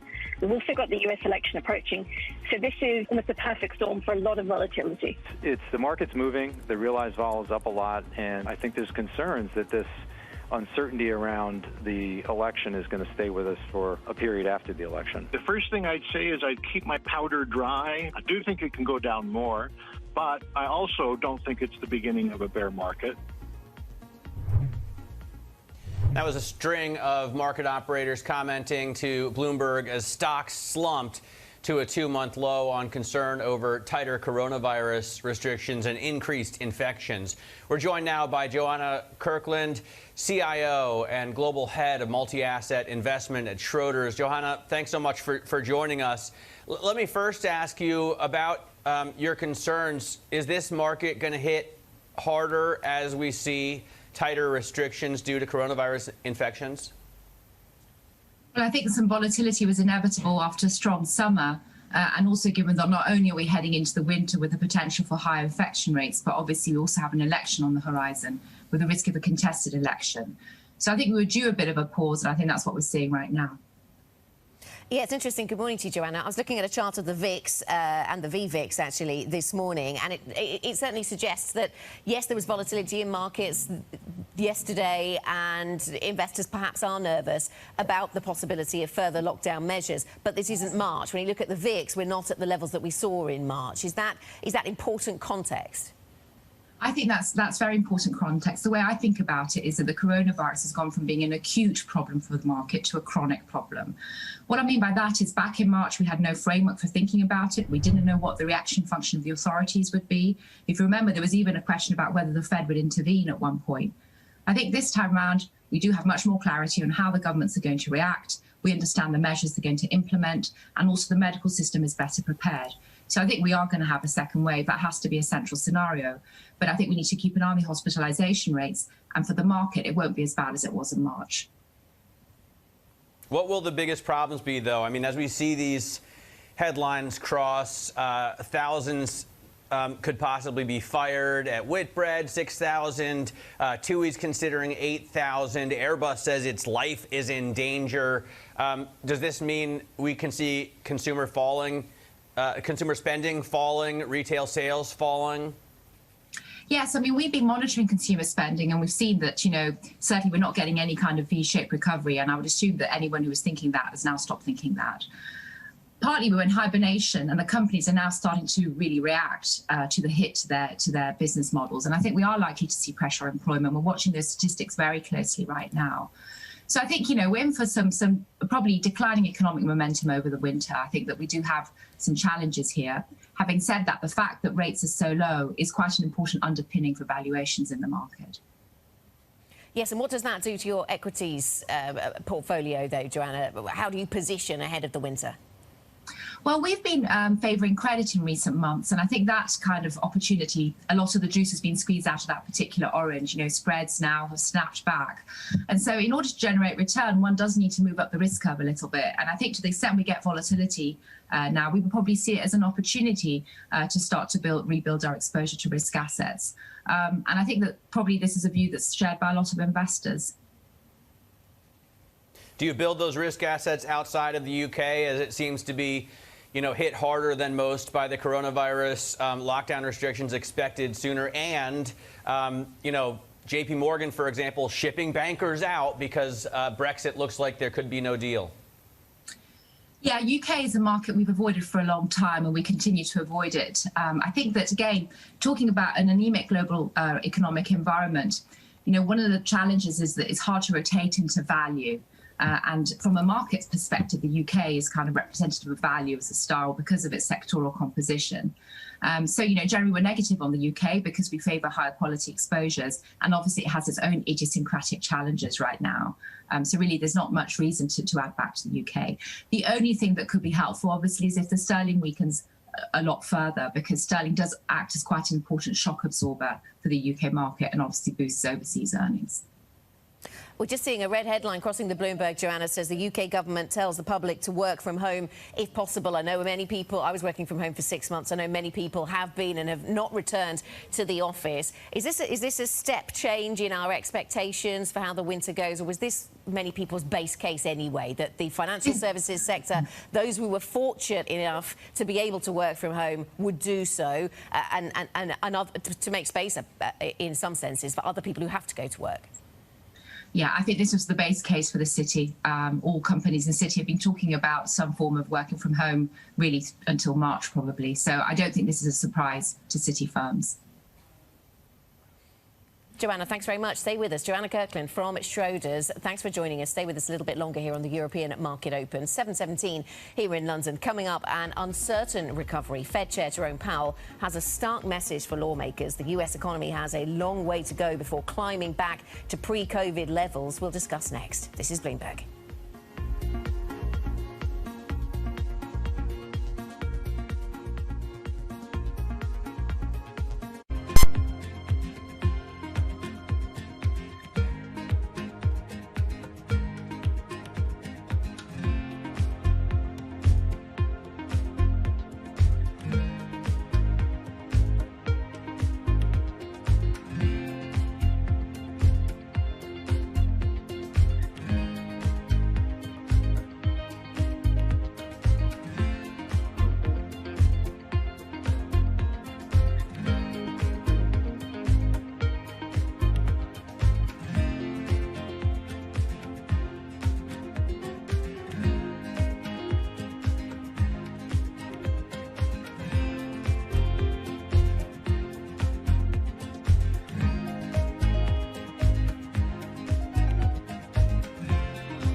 Welcome back to the European Market Open, 20 minutes past 7 here in London. Let's just get back to that breaking news we were talking about there with Joanna Kirkland of Schroders just before the break. The UK government tells the public to work from home if possible. So this is a change in the guidance for some people. This is Michael Gove in the UK Cabinet Minister, of course, speaking on media here in the UK, saying the UK government tells the public to work from home if possible. So possibly you're on your way. You might want to rethink whether you continue your journey to work or whether you head home right now. Yeah, exactly. And we're also getting comments, Matt, from Sadiq Khan, the Mayor of London, saying that he'll be putting his London plan to the Prime Minister this morning and calling on him to act now to slow the spread of the virus across London. And we anticipate some measures to tackle outbreaks in the hospitality sector. Yeah, here's a chart that you can find on the Bloomberg. Just type GTV Go to get this chart. I think it's number 1838. In any case, you can see the pickup here. This is in infections, of course, new daily cases.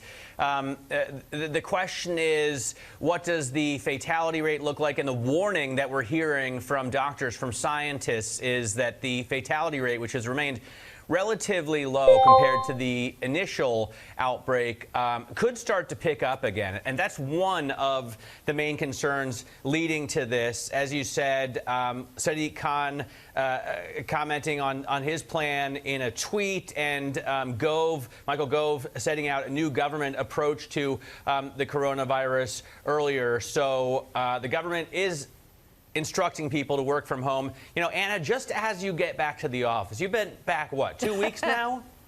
Yeah, this is week 2, yes. But let's not dwell on my poor timing. Federal Reserve Chair Jerome Powell said the U.S. economy is improving, but has a long way to go before fully recovering from the coronavirus pandemic. But Dallas Fed President Robert Kaplan, speaking exclusively to Bloomberg, said he disagrees with this outlook, finding the guidance too restrictive. Let's take a listen. We should keep the current setting of the Fed funds rate, i.e. at 0 to 25 basis points, until we've weathered the pandemic and we're well on track to achieve full employment and price stability. That, by the way, is probably going to take at least 2.5, 3 years. The issue is, beyond that point, once we've weathered the pandemic and we're on track to reach our goals, I probably think it's appropriate to remain accommodative, or maybe even highly accommodative. I'm not sure it's appropriate to decide right now that at that point we should leave rates at 0. I would rather leave those judgments to future committees because I think the world is going to look very different post-pandemic than it does now, and I'd rather leave the judgment to future committees who can assess all the factors that are relevant in order to make that decision. Well, does that suggest you think that we could come out of this with faster growth than most people are anticipating? Or I'll put it a different way. In my own forecast, I think we're going to have solid growth in the third quarter, 30% annualized, a strong fourth quarter, above trend growth in 2021. And in my own forecast by the year 2023, and I know that's going out a long ways, we could start to approach an unemployment rate certainly below 4%, say 3.5 to 4%. And so I believe that is possible. Obviously, we'll have to see, and a lot of that is going to depend on how well we manage this virus, fiscal policy, and a whole range of other decisions. But when we get to that point, the question before the House is, do you want to still be accommodative in light of our new framework in order to meet our inflation goal? In order to remain accommodative, does that mean we need to leave rates at 0? And I'm not sure, but that's the point. I think it's hard to know right now that far in advance, and I want to make those judgments at the time. Is that enough to dissent on? Important enough? For me, it was, and the reason it is by making this commitment now. First of all, there are a few reasons why I dissented, what I just went through. And then my own view is I'd rather use forward guidance where we got more positive benefit. Going into the meeting, the world already thought that rates were going to stay extremely low for the next 2 or 3 years. And so my concern was by making this commitment now, I wasn't sure how much additional benefit we're going to be. But on the negative side, it means if you're in the asset markets, if you're a saver, if you're a pension fund, if you're an insurance company, if you're a market participant, it basically gives you a signal that you're going to need to take more risk. And my concern is about building up excess risk-taking, which can create fragilities and other excesses in the system, which are hard to see in real time and easier to see in hindsight, but could create issues for us to meet our goals. And so that was the reason I felt that the costs were not worth the benefits. Well, in his news conference, Chairman Powell was at pains to say over and over again, the new guidance is strong and powerful, but there seems to be a lot of skepticism on Wall Street about that. Well, and I wouldn't overread the market reaction. It's been a few days, and I think these decisions usually are not, the reaction is not measured in 3 or 4 trading days. It's measured in the fullness of time. I think making a statement that people should expect even beyond the pandemic, that rates are going to stay at 0 until we reach 2% and are on track to moderately exceed 2% for some time. I think as the months and the years go by, I think people will increasingly realize the power of that commitment. And so I think it's more significant than the markets may be initially realizing. And that was the Dallas Fed President, Robert Kaplan, speaking exclusively to Bloomberg's Mike McKee. Up next, we'll speak to the CEO of Ergomed, the medical trial manager that's seen its share price balloon over the last couple of years.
keeps us warm. We can spend the night underneath the mistletoe.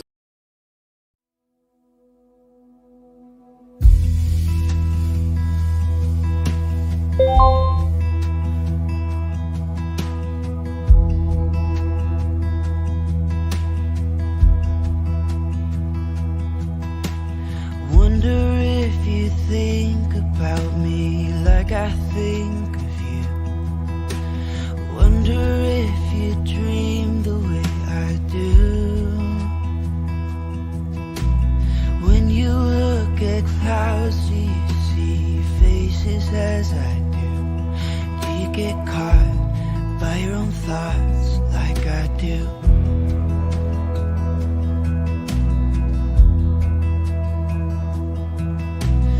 Wonder what would happen if I showed these words to you.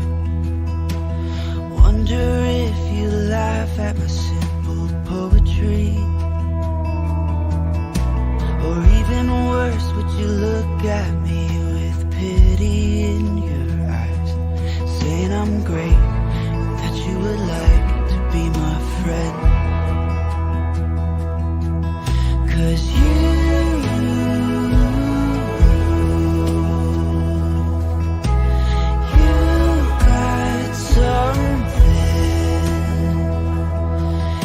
my heart just can't ignore, that I've never felt before.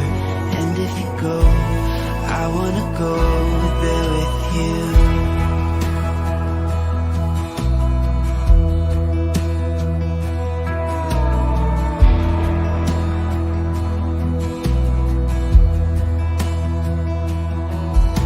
I sometimes see you staring at the shadows on the wall. Wonder if you think about escaping. Or do you like the way the sun is dancing in the fall? Maybe you find some peace of mind, maybe not. If I had the courage to address you with my speech, yes, if I was brave enough to ask you, I'd ask you if you'd like to run away somewhere with me, a place where we both don't have to run from ourselves. 'Cause you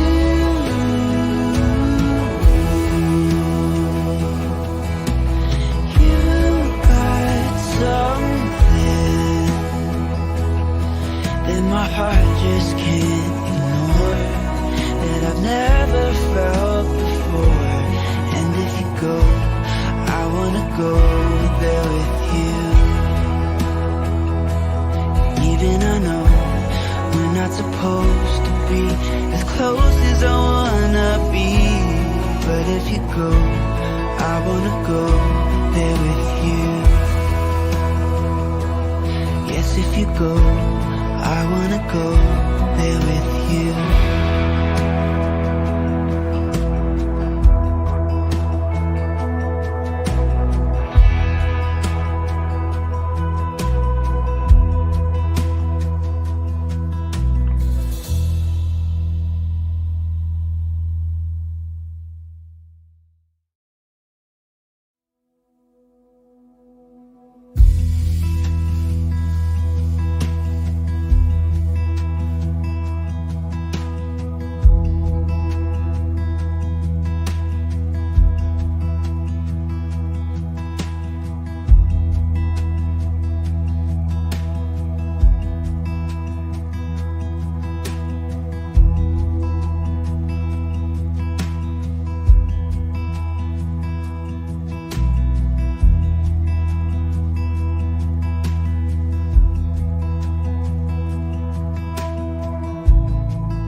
I think of you.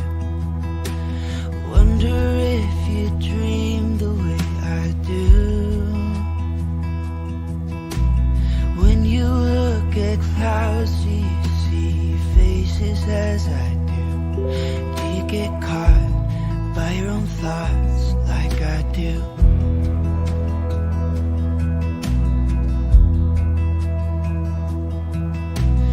Wonder what would happen if I showed these words to you. Wonder if you laugh at my simple poetry. Or even worse, would you look at me with pity in your eyes, saying I'm great, that you would like to be my friend? 'Cause you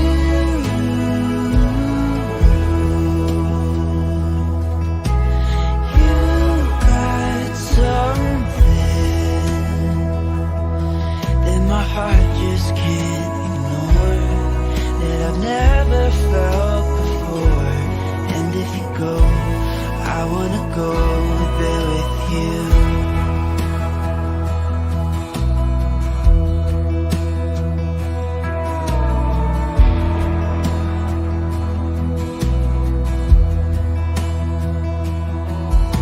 I sometimes see you staring at the shadows on the wall.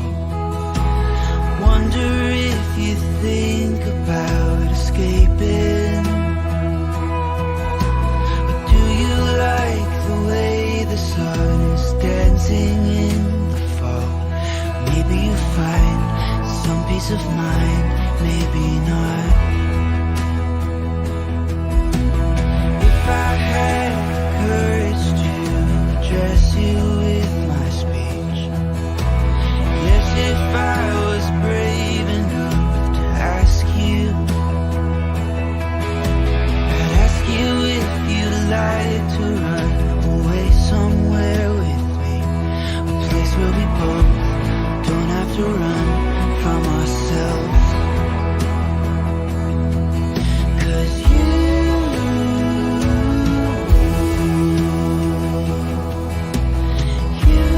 got something that my heart just can't ignore, that I've never felt before. And if you go, I wanna go there with you. Even I know we're not supposed to be as close as I wanna be, but if you go, I wanna go there with you. Yes, if you go, I wanna go there with you.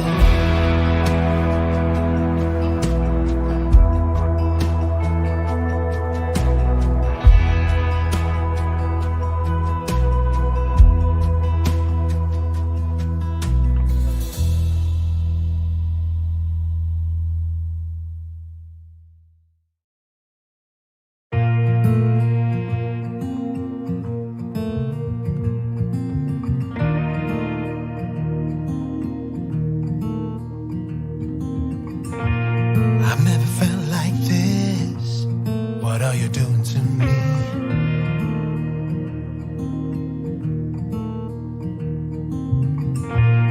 It only took one kiss to know that you're everything I need.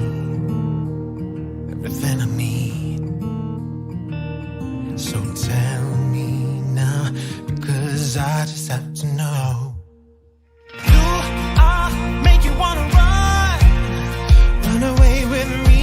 Do I really make you feel like you don't need anyone? Do I make you wanna run, just be wild and free? Do I really make you feel like you don't need anyone else? Like you don't need anyone else? Because all I need is you.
Never knew that it could feel this way when you lie next to someone. You don't even need to play pretend, 'cause you find the way you are. I wanna know you better, give me every detail.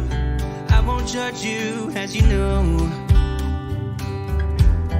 I could stay forever when you're lying in my arms. My heart is open, it just took some time. Now I just hope that you'd stay for a little while. You fix what's broken when you make that smile. So just stay for a little while.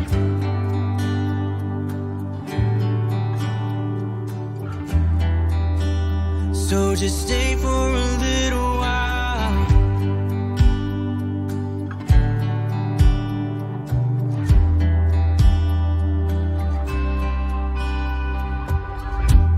I didn't think that I would find that someone who's as honest as you are. The way you make me feel at night when I am vulnerable and it's cold outside, but you make it alright. I wanna know you better, give me every detail. I won't judge you, as you know. I could stay forever when I'm lying in your arms. My heart is open, it just took some time. Now I just hope that you stay for a little while. You'll fix what's broken when you make that smile. So just stay for a little while. So long when you go, and I can't get enough of you. So can't you stay a little while? I don't want you to leave, so stay with me. Stay for a little while. Stay for a little while.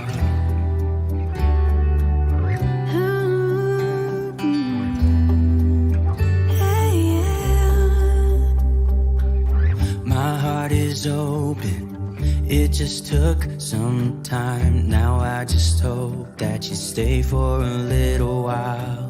You fix what's broken when you make that smile. So just stay for a little while.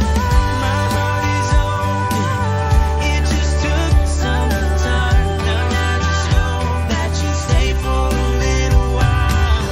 You fix what's broken when you make that smile. Stay for a little while.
like stand right here and talk all night if you want. I ain't got no place to be, no one's waiting for me.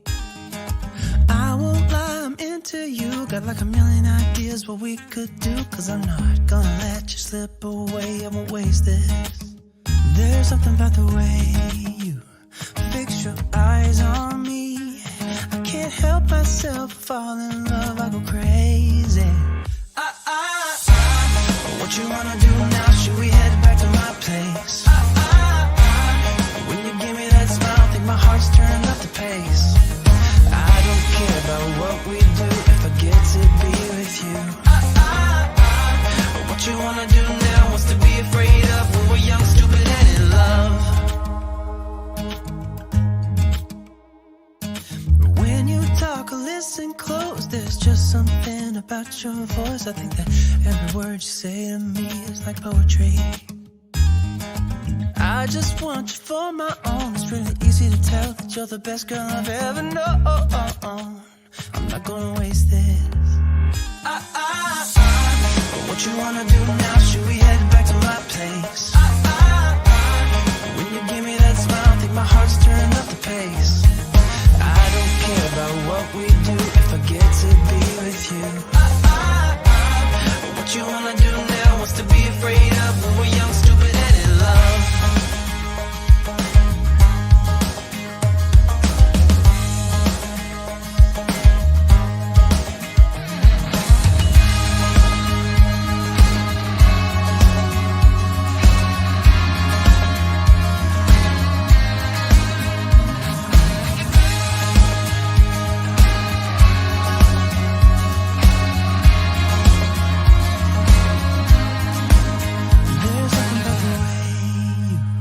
Fix your eyes on me.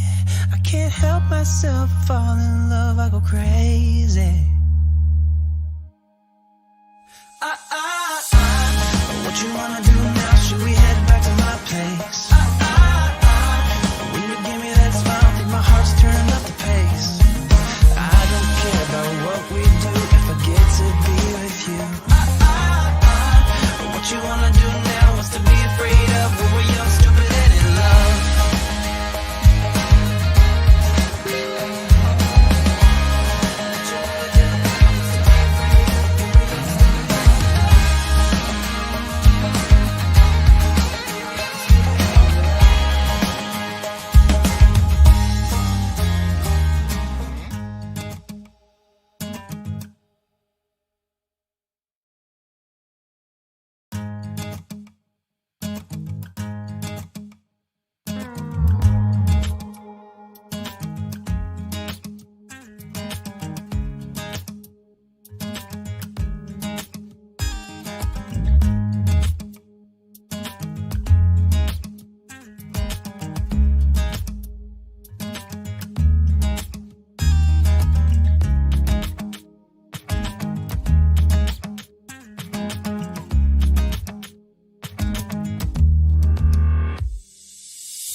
dreaming so much lately about your face when you're smiling.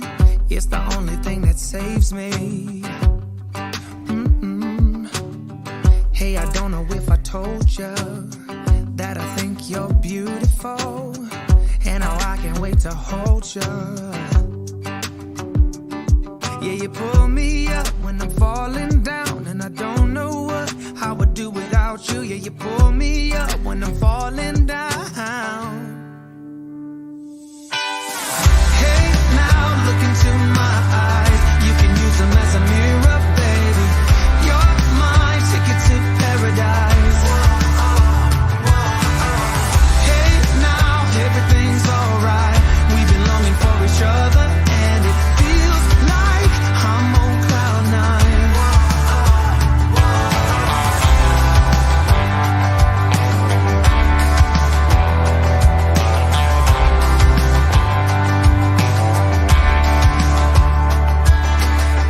I don't wanna be without you. This is something that I know for sure. It's just something about you. I just want more. Tell me what you wanna do right now. Tell me what you wanna do tonight. I really don't care as long as I'm with you.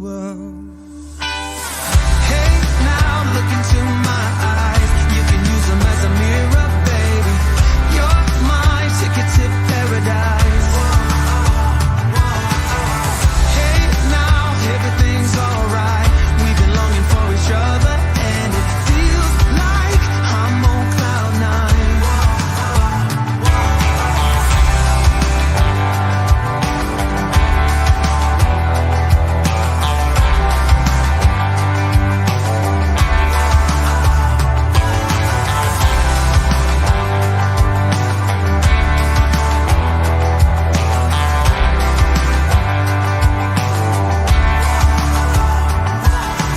Hey, now look into my eyes. You can use them as a mirror. You're my ticket to paradise. Hey, now look into my eyes. You can use them as a mirror, baby. You're my ticket to paradise. Hey, now everything's alright. We've been longing for each other, and it feels like I'm on cloud nine. Yeah, you pull me up when I'm falling down, and I don't know what I would do without you. Yeah, you pull me up when I'm falling down. Yeah, you pull me up when I'm falling down, and I don't know what I would do without you. Yeah, you pull me up when I'm falling down.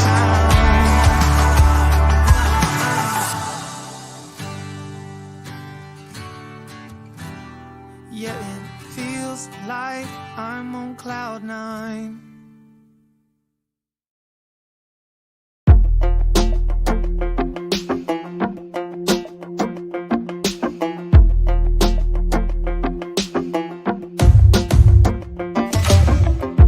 Maybe I was blind, known you forever while I tried to find someone that could be my great love.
your shelter,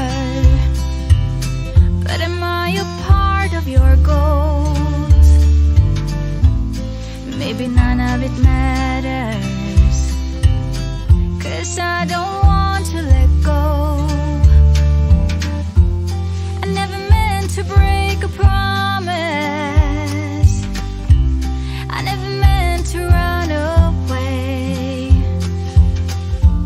but you know how to skip the madness,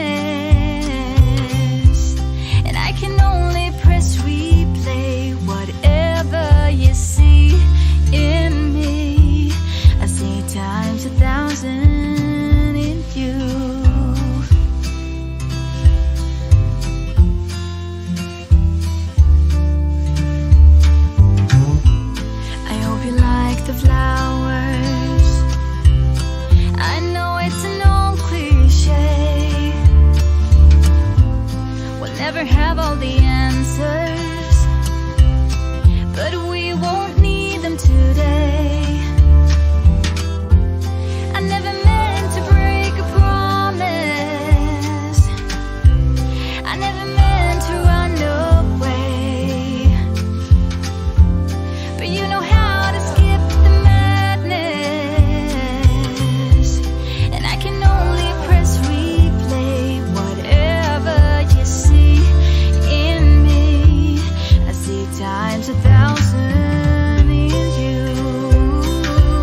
putting on your blue dress. Your hair falls perfect on your shoulders.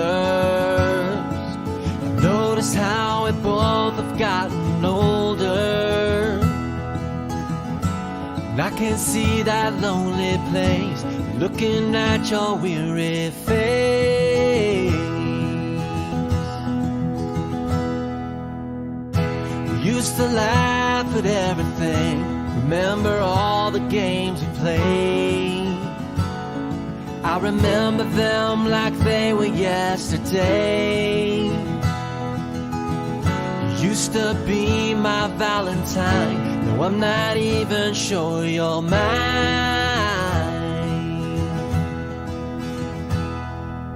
Why, baby, why? Why, baby, why? Do you ever just stop and wonder? We can't let this thing go under. Find a string of hope there somewhere. We don't have much time at hand, so first we have to understand why.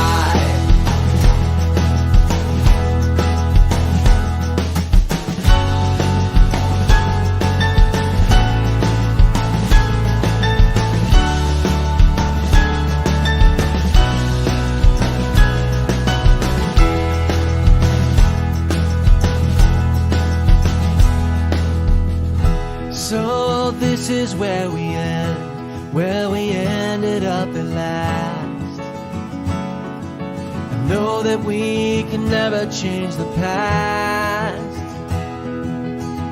We had it all worked out, and something feels a little different now.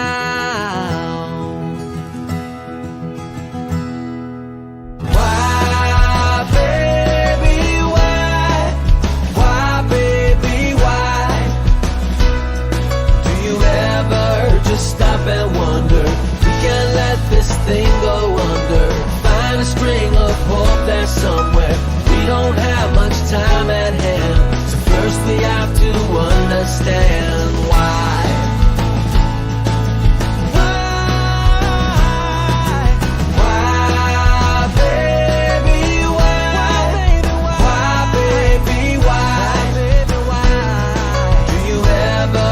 Stop and wonder, can't let this thing go under. Find a string of hope there somewhere. We don't have much time at hand, so first we have to understand why.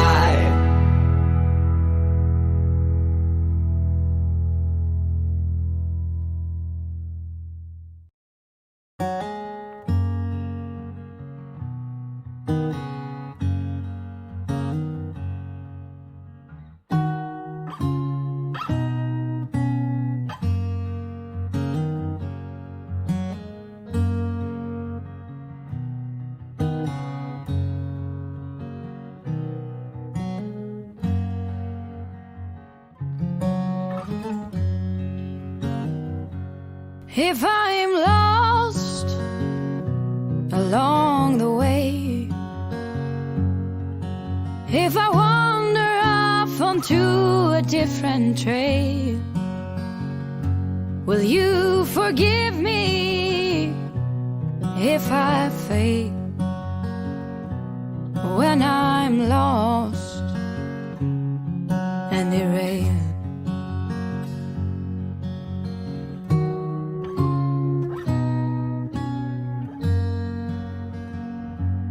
If I cry when I'm blue, if I cry alone when I am with you, will you forgive me if I do? If I cry when I'm blue, through wind and through rain, through trouble and pain, if ever my heart strains,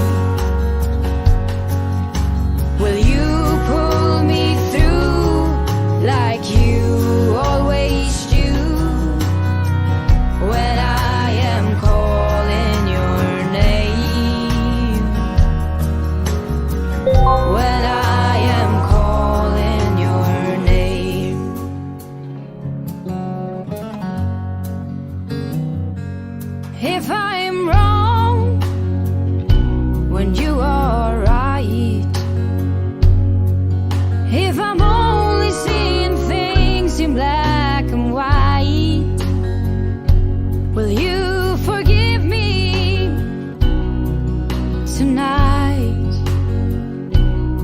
if I'm wrong, and you're right. Through wind and through rain, through trouble and pain, if ever my heart strained, will you pull me through like you always do when I am calling your name? Through wind and through rain, through trouble and pain, if ever my heart strained, will you pull me through like you always do when I am calling your name? When I am calling your name. If I'm lost along the way, if you find me in a state of disarray, will you hold on another day? If I'm lost along the way, if I'm lost along the way.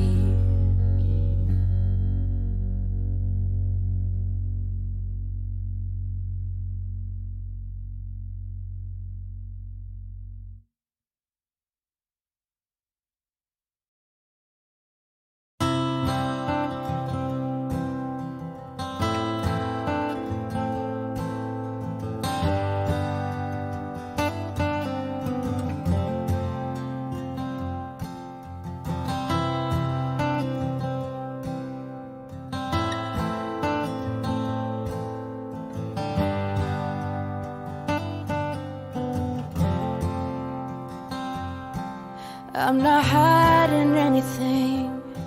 I think you know me too well. I'm always coming up short on words. You should know that by now. We've been down this road, so I'm not sure what you think you heard.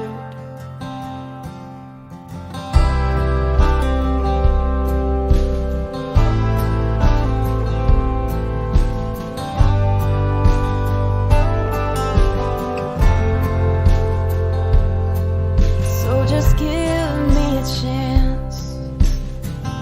Look into my eyes. I can show you what I have to say. If you still can't decide, if you still think I'm lying, I will let you walk away. If my eyes can't convince you that I'm still in love since you first took my hand on that sweet summer night, and if your heart can't trust me, then I say this must be the start of us saying goodbye.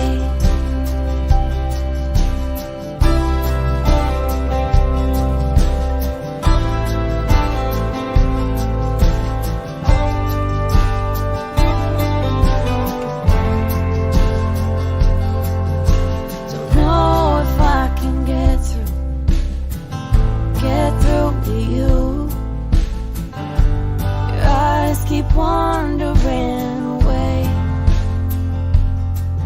If you made up your mind to leave this behind, then I can't force you to stay. If my eyes can't convince you that I'm still in love since you first took my hand on that sweet summer night, and if your heart can't trust me,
think it over. If I could give you just a little space. You smile and say you're back before I know it. But something else was written on your face.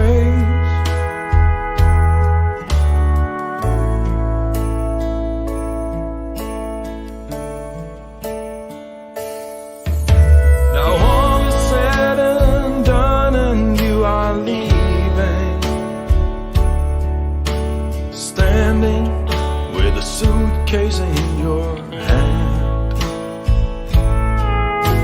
I told you how it's so hard to believe it, that I will never fully understand. This is the time when families should sit around the Christmas tree and chestnuts slowly roasting on that open fire, making angels in the snow, a kiss under the mistletoe. I wonder if you know I can't go on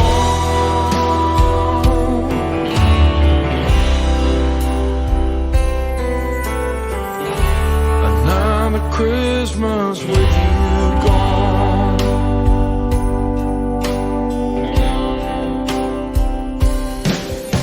A year has gone by come December, and the snow has just begun to fall outside. I wonder, did that ring slip off your finger? I wonder if you ever really tried.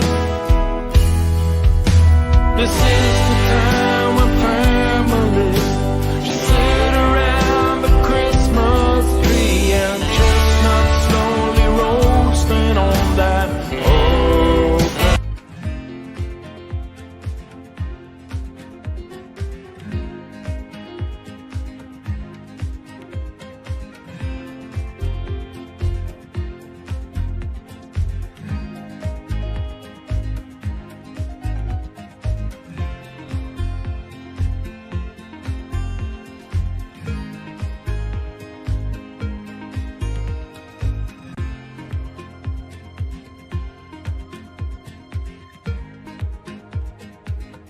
Go on.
we react a little less aggressively to the shocks, then I think that will lead to higher inflation expectations, and we'll end up exceeding the target. And if there was ever a time when you thought that, you know, maybe the ingredients for inflation are in place, you've got gigantic gigantic fiscal deficits combined with a more relaxed central bank and really rapid growth, off the charts rapid growth. So you probably will get some inflation, I think, even in the near term here over the next year. So I don't think it'll be quite as quiescent as it was before the pandemic. You also said on Friday that you see, as many people do, this massive rebound in third quarter GDP. People are looking 25%, 30%, and you said it's going to, another reason why it's going to help get inflation on track to 2%. I want to ask you a couple specifics about this, though. Doesn't look like there's going to be a stimulus package passed before the election, and hard to say when it will be passed after. What difference does that make, if any, to your forecast? Yeah, I think that the original fiscal package that was passed in the March-April, several bills altogether, but the CARES Act in particular, that was really calibrated to a bigger shock than the one that has actually developed. We're certainly in a pandemic, and it's a big shock. It's causing a lot of disruption, but not as big as what they were thinking at that time. And so what we ended up doing is borrowing 10 to 14% of GDP. But if you look at current forecasts for this year, it looks like GDP or national income, household income will only be down 3 to 4%. So you really borrowed quite a bit here to cover a hole, which now doesn't look like it'll be as big. So I'm hopeful that we still have enough in the pipeline to push us through, get the growth going in the second half of the year here. That certainly seems to be what's happening in the third quarter. I think that'll continue in the fourth quarter and the first part of next year. So I think we might be okay here. I don't think there's as much of an imperative about a new fiscal package as there might have been, in July or as it might have seemed in August or July. Well, are you referring to the imperative for Congress to do something? Maybe they don't feel it as much. Or are you also saying that given all the things you just said about the economy and the stimulus that was already passed, maybe it isn't as necessary as we thought? Many Fed officials have said more stimulus is needed, puts the recovery at risk if you don't get it. What exactly are you saying here? So I guess my point is that what people were thinking was that 2020, at the end of the year, household income would be down 10%, 8% or 10%, something like that. And so we went out and borrowed 10% or more on international markets to try to cover that hole. But now it only looks like household incomes will be down 3 to 4% at the end of the year. And we still went out and borrowed 10%. So it seems like, at least in some broad macroeconomic type of calculation, we have enough resources to cover this. Now, of course, it's unevenly distributed, and there are many issues around exactly how it gets to the disrupted households, and that's very important. But as far as the total size of the thing, I think we might be okay, and we might be able to sustain a recovery through this winter. Well, that was St. Louis Fed President James Bullard speaking in conversation with our Kathleen Hayes. Now, coming up as Milan Fashion Week kicks off, how do luxury brands adapt to the new COVID reality? We discuss that with the chief executive of Salvatore Ferragamo. She's Michaela Divelec-Lemmy. She's coming up next, and this is Bloomberg.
day of risk off across the financial markets, we bring you special coverage of all the price action and implications here on Bloomberg Television.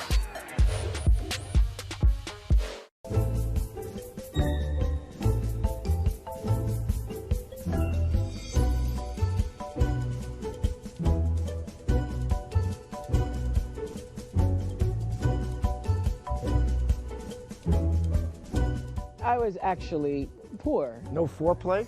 Eat your bag of Lay's with a smile on your face. If all the diseases have been taken, I'll take a tax.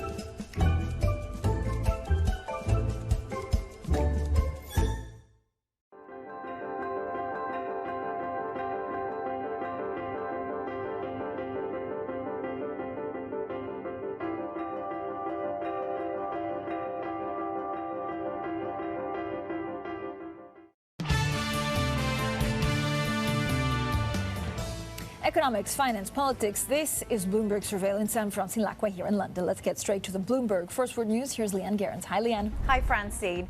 The UK government is telling the public to work from home if possible. It comes alongside new restrictions for bars and restaurants that will have to close by 10 p.m. The Prime Minister is holding an emergency COBRA meeting this morning before briefing Parliament. He will then make a broadcast to the nation at 8 p.m. Now, Apple boss Tim Cook says he's impressed by his staff's ability to work from home, predicting some new habits will remain after the pandemic. Speaking at the Atlantic Festival, Cook says he doesn't think Apple will return to the way things were, but hopes most staff return to the office eventually. I think the vast majority of us can't wait until we can be back in the office again. Hopefully that occurs sometime next year. Who knows exactly what the date may be. We've got about 10-15% of our population working today in the office. I'm in the office at different points during the week as well. And Tropical Storm Beta is flooding southeastern Texas as it moves towards the shore. It will likely linger for days, hitting the coast with heavy rain as it heads for Louisiana. Beta isn't a repeat of some of the most catastrophic storms that the area has faced, but it is the Atlantic's 23rd storm this year, making it the second most active season in records dating back to 1851. Global news 24 hours a day, on air and at Bloomberg Quick Take, powered by more than 2,700 journalists and analysts in more than 120 countries. I'm Leanne Gerrans. This is Bloomberg. Francine. Thank you so much, Leanne. Now, a very unusual fashion week kicks off in Milan today.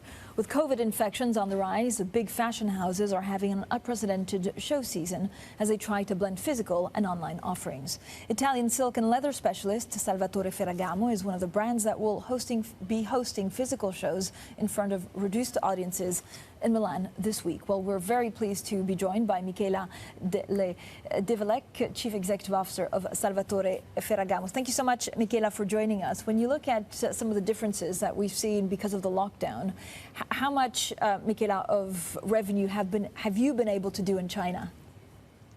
We see, well, thank you, Francine, and I'm very happy to be here with you today.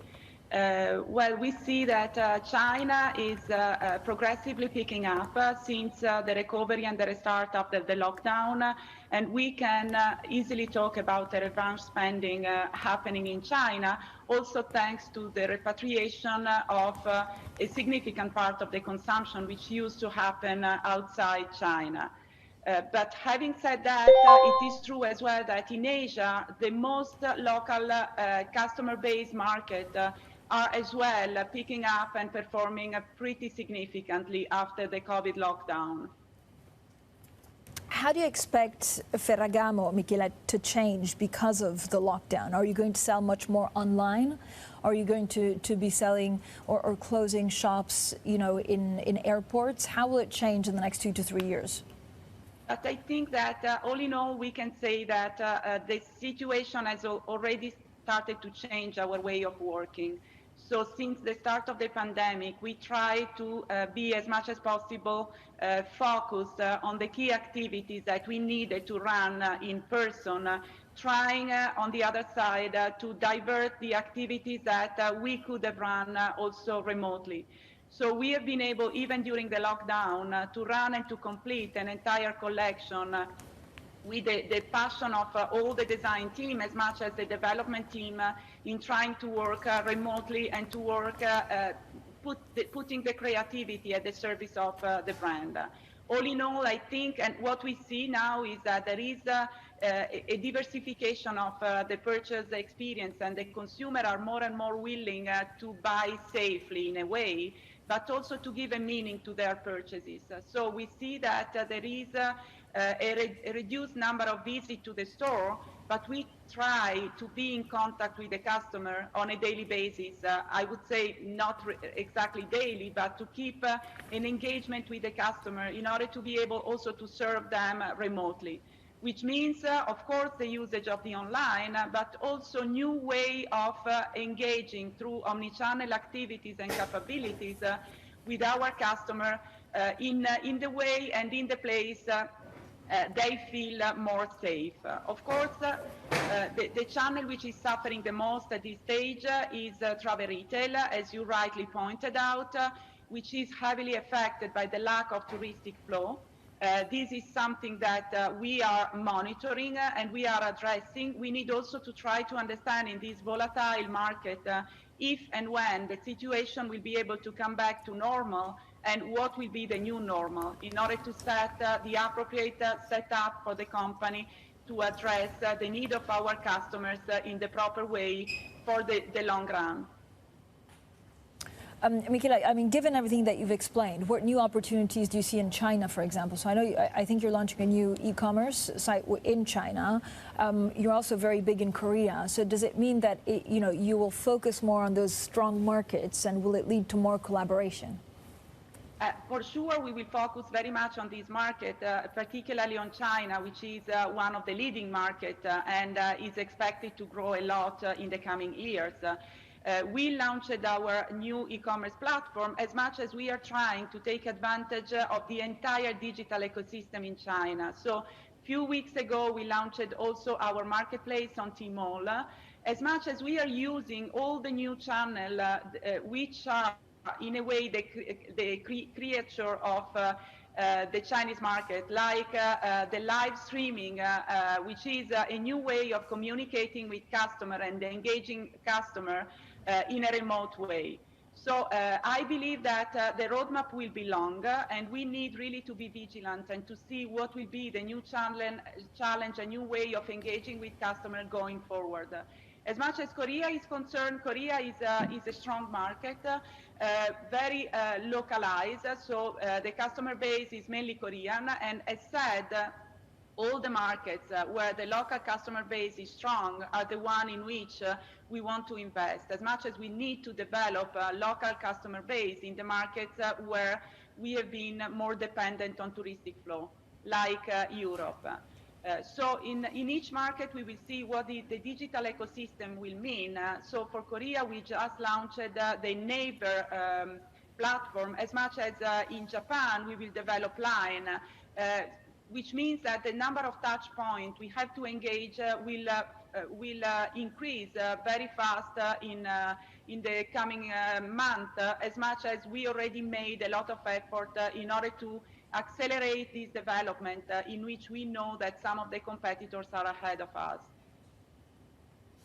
Michela, can you also give us an update on what exactly you're seeing in the U.S. market, and whether some of, I guess, the measures that you took in place to deal with lockdown could be favorable in 2021 because it is more nimble, because you're saving on costs?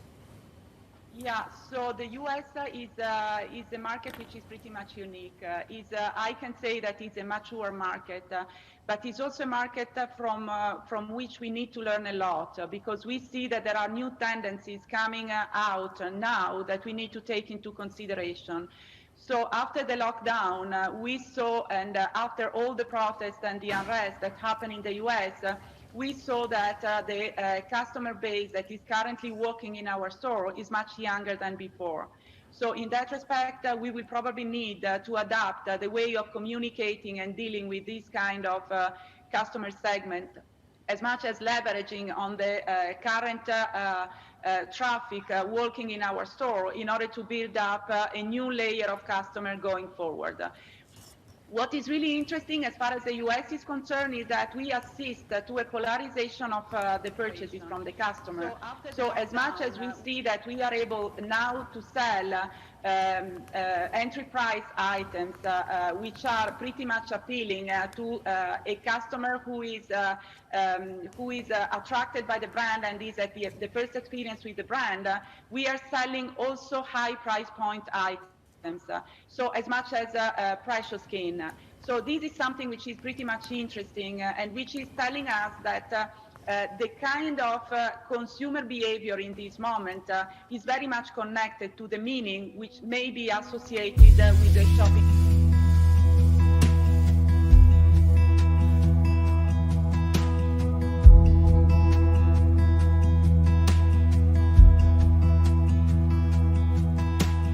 Wonder if you think about me like I think of you.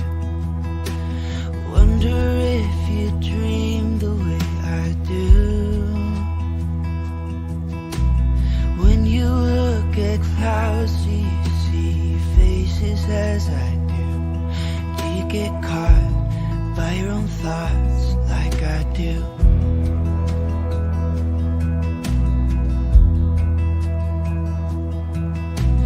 Wonder what would happen if I showed these words to you. Wonder if you laugh at my simple poetry. Or even worse, would you look at me with pity in your eyes, saying I'm great, and that you would like to be my friend? 'Cause you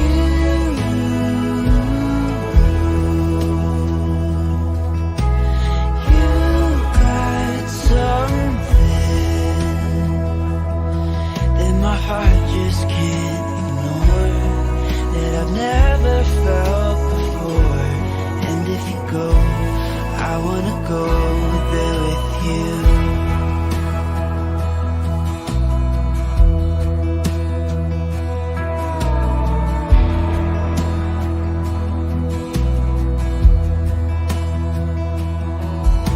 I sometimes see you staring at the shadows on the wall.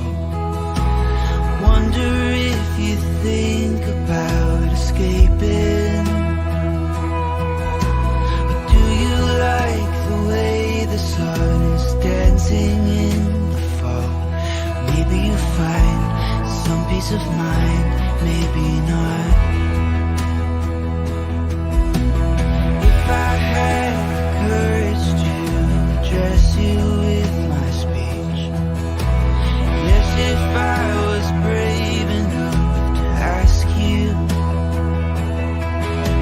I'd ask you if you'd like to run away somewhere with me, a place where we both don't have to run from ourselves. 'Cause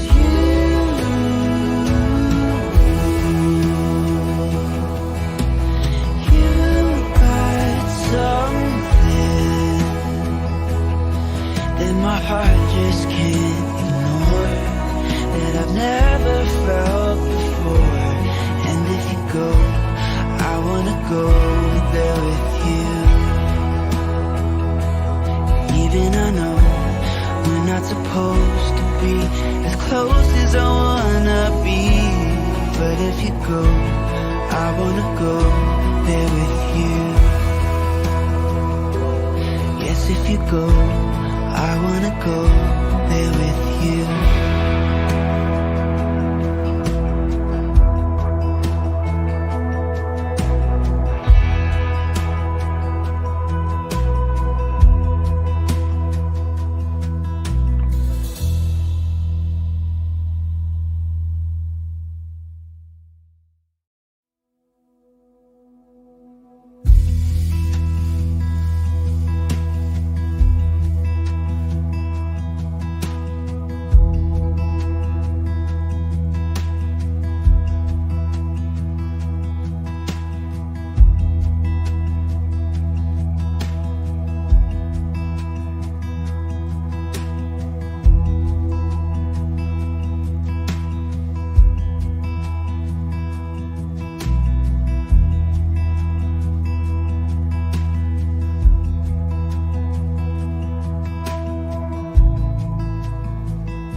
keeps us warm.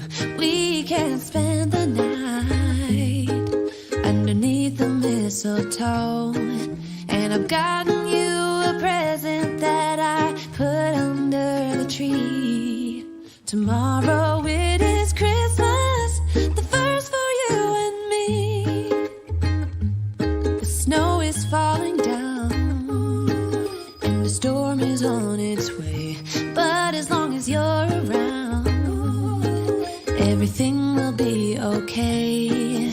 'Cause all I wanna do is spend this holiday with you.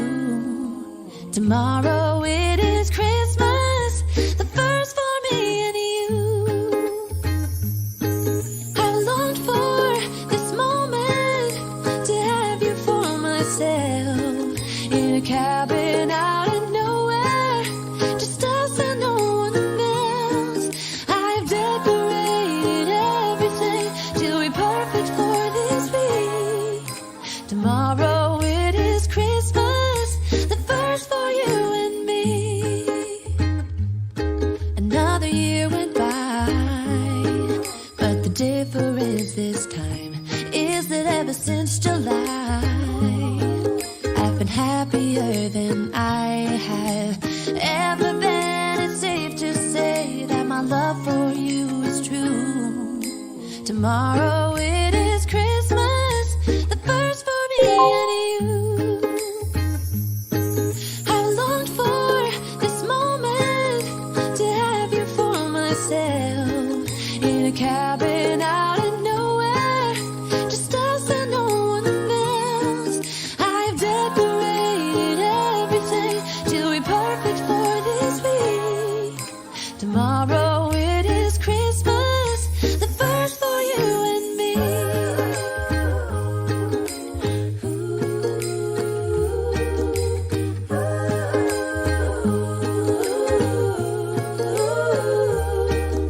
'Cause all I wanna do is spend this holiday with you.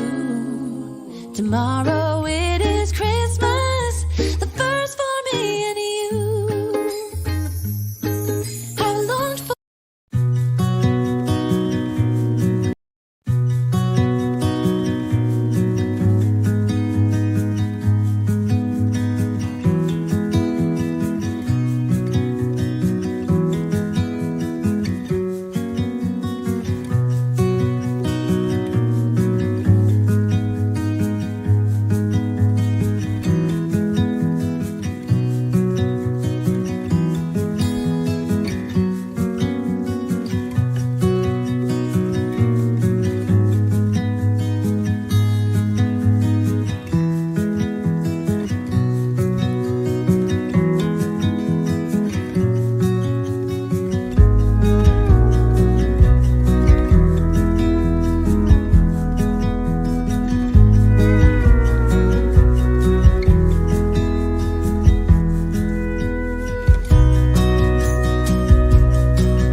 last spoke. Life's been good to you, and I see that you're with someone new. Maybe you are better off now that you're with him. But when I see your face, I can't stop myself from spiraling. Now I'm falling, I'm falling, I'm falling, I'm falling down. 'Cause I can focus when you are around. But I will try my best to carry on without you like you've done. Though I'm lost and out of breath, I will carry on without you like you've done. But I'm not over you.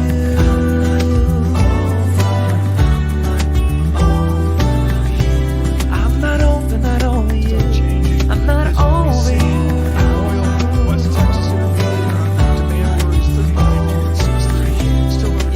A barrel. And Francine, I'll let you talk. The dollar up here, stronger dollar. Turkish lira is beyond difficult, from 7.60 in a matter of hours out to 7.65. That is something to watch very carefully. Francine? Tom, the UK government is seeking to halt a surge in coronavirus cases. Pubs and restaurants face new rules, and the government is telling the public to work from home again if possible. Well, let's get to more insight with Therese Raphael, our Bloomberg opinion columnist. Therese, as always, thank you so much for joining us. We were just hearing from the Labour Party head, Mr. Keir Starmer, saying that actually if we go back into lockdown, this will be a big failing from the government. I mean, it's a fine line trying to, to fine-tune the restrictions so that people don't get infected, but keeping the economy open. What will Boris Johnson actually be judged on? Well, he's going to be judged probably first on whether schools can stay open, and second on the overall cost to the economy. And actually on both fronts, it's not looking very good. I mean, we're hearing stories of children being sent home from schools because somebody in their bubble or year group tested positive, then having to work from home in this sort of hybrid schooling. It's not clear that these schools are going to be able to sustain this if infections get worse through the winter. So that's going to be one big test. And then obviously the economy, and we're seeing now huge pressure on Rishi Sunak to extend the furlough. He's now providing more business loan support extension, but it's not clear that what they're doing is going to be enough, again, if these lockdowns impose, as one think tank says, 250 million pounds a day of costs and a big hit to consumer confidence. Therese, I mean, we don't have enough testing. It seems that there's huge delays. Is the government going to get a handle on that? Or, is the government once again ill-prepared for this scenario? Yeah, I think that goes right to the heart of Keir Starmer's message at the Labour Party conference today when he said, this time it's on Boris Johnson. And that is, the first lockdown people understood was a direct response to the epidemiological situation and thought it was temporary. This time, a partial lockdown is coming, partly because there's been such a failure in the testing system. Labs aren't turning tests around enough. Could the government have anticipated this? Almost certainly it should have. And so I think until that is fixed, it's going to be very hard for the government to inspire people to come back to work, allow shops and restaurants to operate as normal, and we are still not clear on when that's going to be fixed. Boris Johnson promised 500,000 tests by the end of October, but he's made a lot of promises. Therese, Tom Keene in New York, and not that I've ever experienced a last call in a bar. I wouldn't know what that means, but the thing that to me that is just remarkably illogical is a closing of pubs at 10 p.m., my ability to get the virus at 8 p.m. or at midnight. I mean, this is like Cinderella. Why 10 p.m.? Well, the logic of 10 p.m. is that the main vector for spreading the virus lately has been young people. Young people go out. When they have drinks, they spill out in the street. So the idea is to try to to do the thing that is going to have the biggest impact in limiting the spread of the virus, but with the smallest impact on the bottom line of pubs and restaurants. And remember, they make most of their revenue from food sales at tables rather than the beer at the bar. So the government figures this way it can still let people out without having too much of an impact. So in the United States, Therese, the scientific community is at odds with President Trump, to be kind. What is the relationship of the scientific community, the people we try to talk to every day, with the government? Well, here's the other disturbing thing about what we've seen. So the chief scientific advisor, the chief medical advisor gave a press conference yesterday in which they laid out the scientific evidence, but they didn't take questions. And, it's fine not to take questions, I think, from political journalists because these are not political figures, but they didn't take questions as well from journalists in the scientific media or journalists with scientific backgrounds. So they're not that transparent about the data, the assumptions they're making. They're not subjecting them to full scrutiny. And I think that's where the government, if it's proved to be mistaken in its partial lockdown, if it needs to go to a full lockdown, and on many other things, is opening itself to even more criticism. Very good, Therese. Thank you so much. Greatly appreciated. A story to watch carefully. The Prime Minister of the United Kingdom, I believe, speaking at 8 p.m. Their time, Francine Lacroix time, tonight. Coming up, it will not be across the Atlantic. It will be here in the United States of America. This is important. The Federal Reserve Chairman, Jerome Powell, and the Treasury Secretary of the United States, Steven Mnuchin, they will testify to the House Financial Services Committee. Look for that at 10:30 a.m. this morning. After the tumult yesterday, the recovery, green on the screen for the NASDAQ. On the close, well, that's what we see right now. Red and green on the screen. Good morning. This is Bloomberg.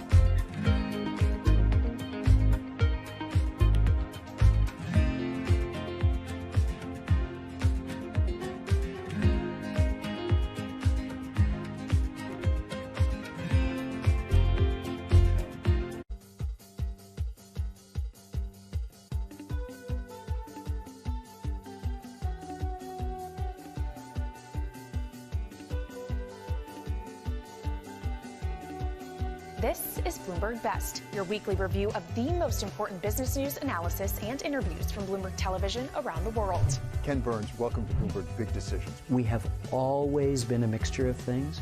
We are always stronger for that mixture. Growth is a way to stay competitive, delight more and more consumers.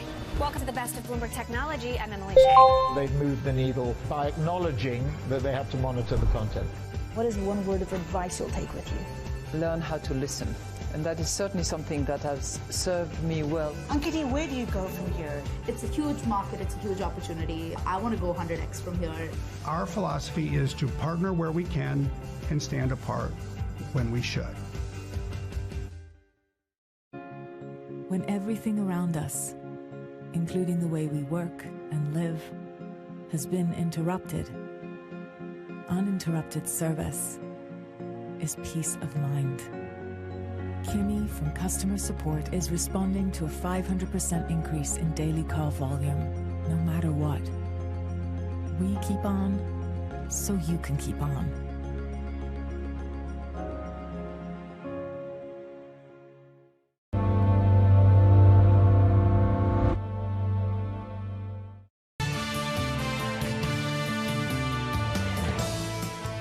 This is Bloomberg Surveillance. Tom and Francine from London and New York. Tom, a couple of things going on in the markets. First of all, this morning we had basically media reports of what Boris Johnson will announce at the House of Commons, but then also later today at a national address at 8 p.m. London time, which is further restrictions on pubs and restaurants. This is the impact that it's doing on sterling. So it did have a bit of an initial impact overall, the markets are focusing on encouraging news out of Europe, actually out of the US, and technology stocks are really leading the gains in Europe as well. Now, joining us to talk about the markets is Luke Higmore. He's Aberdeen Standard Investments Investment Director. Luke, great to have you on Surveillance. When you look at what the market is trying to figure out, how do they price in this, further restrictions, possible second lockdown, even if not a full lockdown like we had the first time? How difficult is it going to be for the UK economy?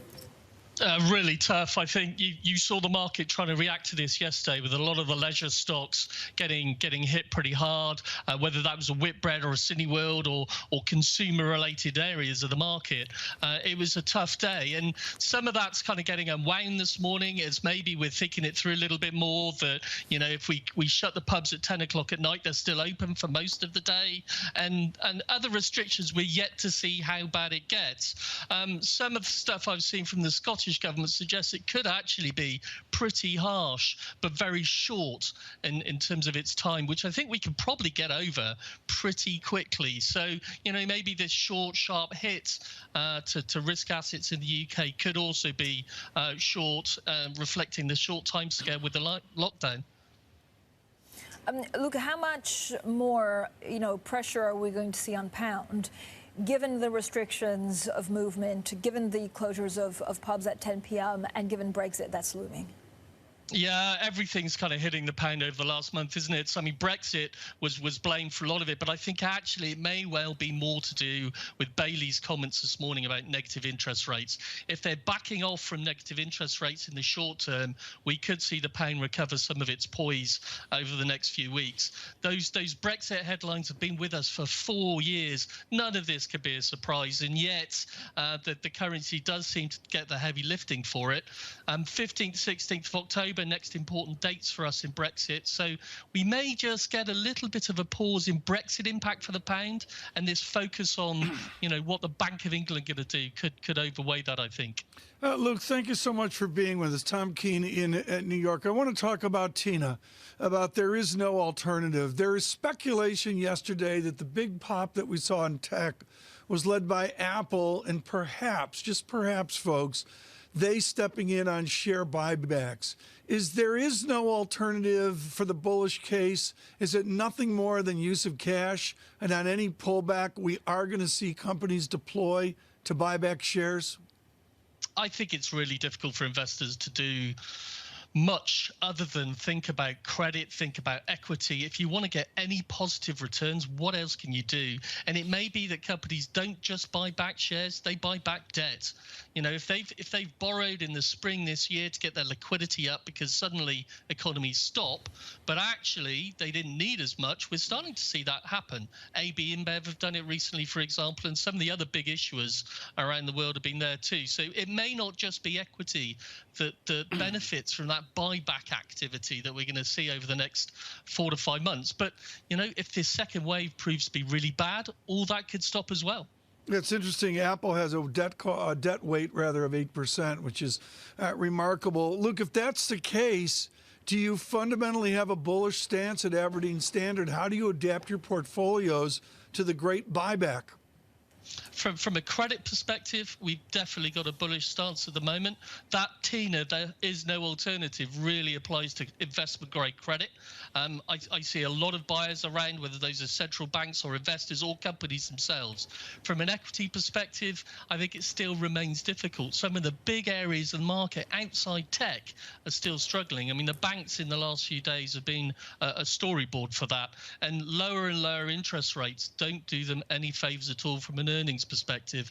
But again, from credit, there's lots to do, lots to go for, I think, in the banking sector still. Look, will we get more stimulus from governments, and what will that do to markets?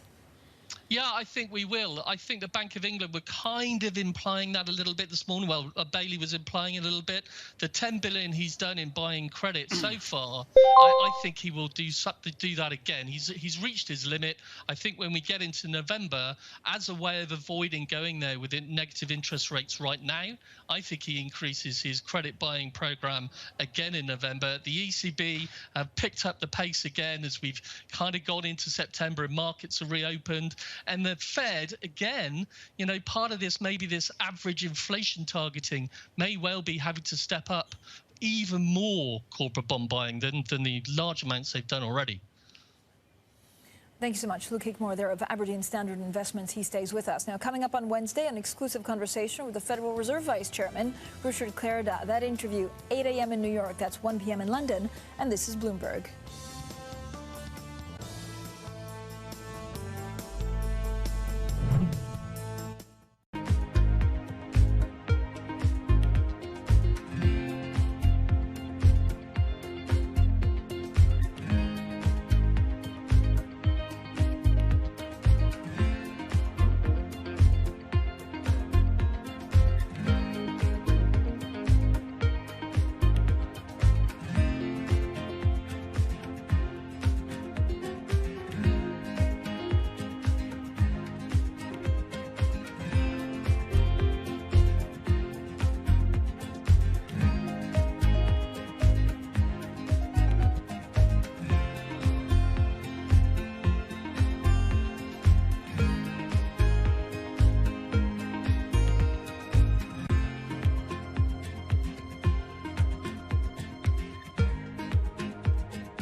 When everything around us, including the way we work and live, has been interrupted, uninterrupted service is peace of mind.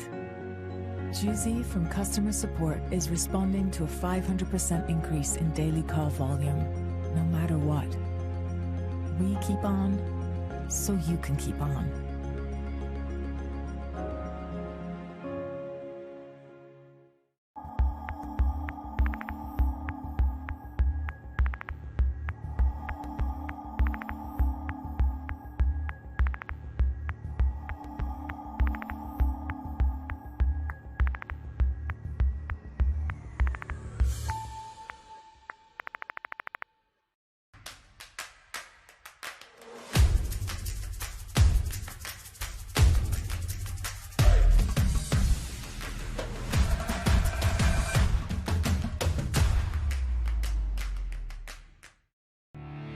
We explore the trends, investments, and competition of the European ETF industry. Join us on Bloomberg ETF IQ Europe.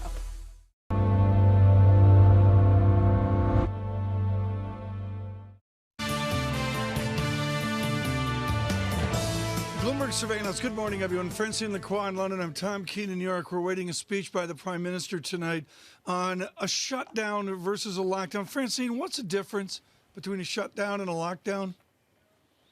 I mean, a shutdown and lockdown are pretty similar, Tom, but this is a little bit different because it's extra restrictions on bars and pubs, so closing at 10 p.m. to try and avoid those couple of hours after 10 p.m. Well, people maybe, have a drink or two too many and stop social distancing. The other thing, Tom, is that, a lockdown would imply what we went through in April, May, June, which is a closure of schools, and this is the one thing that the Prime Minister wants to keep open. So he's trying to, adapt the economy to minimize risk whilst keeping, the economy going and schools open so that kids go to class. What a mess. Sterling right now, 128.07. That's remarkable to see that weakness over the last 10 days. Luke Hickmore with us with Aberdeen Standard Investments.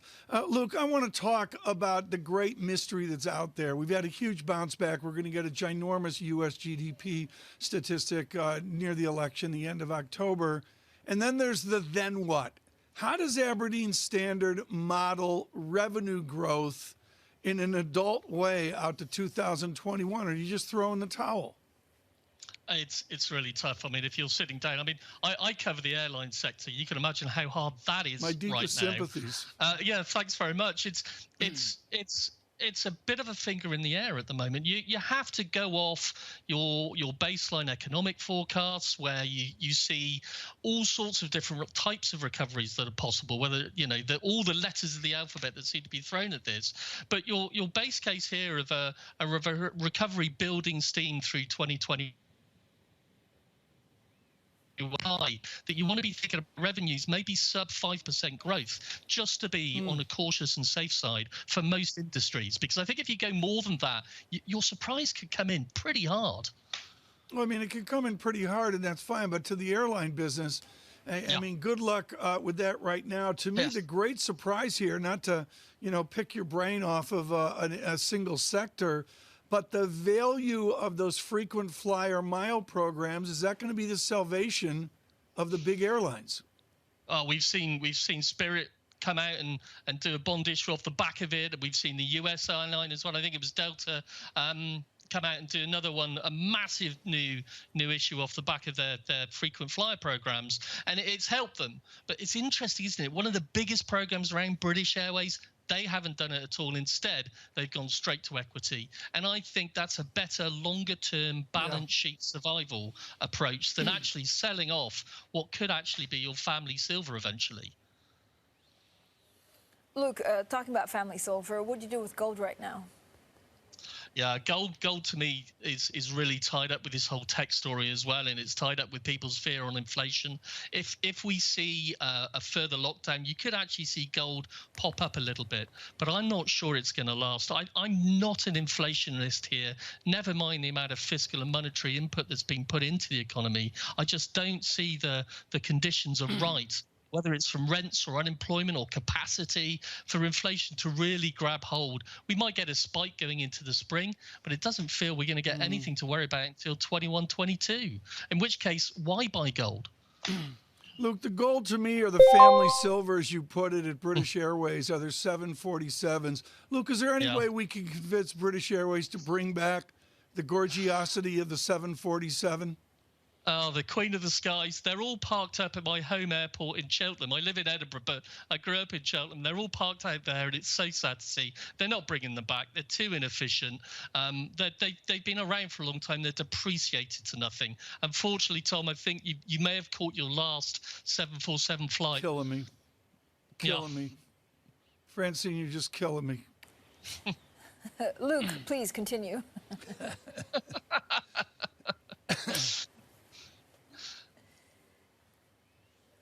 All right, so that was it. So you probably caught that last flight, Luke, and there'll be no more. Yeah. Okay, Luke, talk to me in general about whether you see opportunities in China.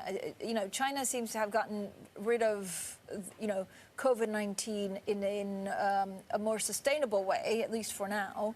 Does it mean that you can really find opportunities if you play the Chinese market somehow?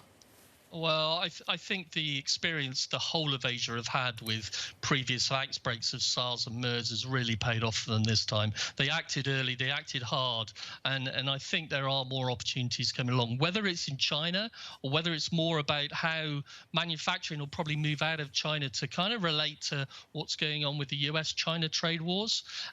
But from a Chinese bond market, there are growing opportunities. We've just opened an office in Beijing. I say just, it's been the last few years, and we're finding more and more opportunities to invest for credit investors out in the Far East, and some really interesting stuff coming through, whether it's sovereign type stuff or whether it's pure credit. There are some good opportunities left out there for a market that hasn't had the kind of focus that Western developed market credit markets have seen over the last 10 years.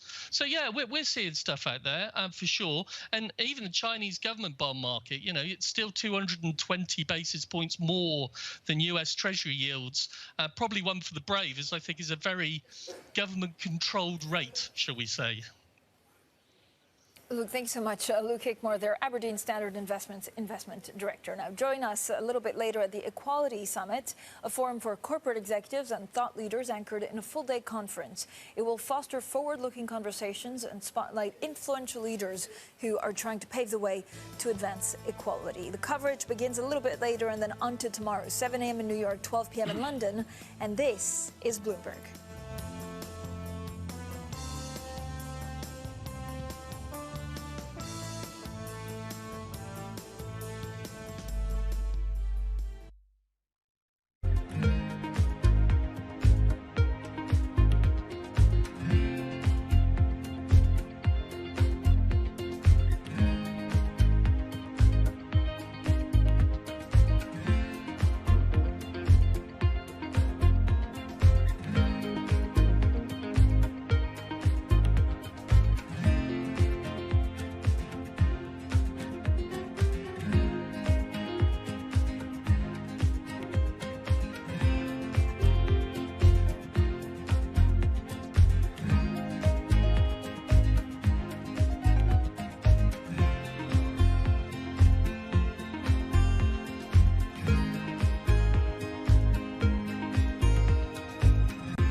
Huge emotional toll on everyone here.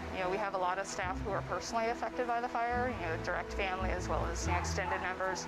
We've had people who've had to evacuate themselves. And so it's kind of balancing out the management of our critical patients with just making sure that we can stay stable ourselves. This is just a lot for everyone.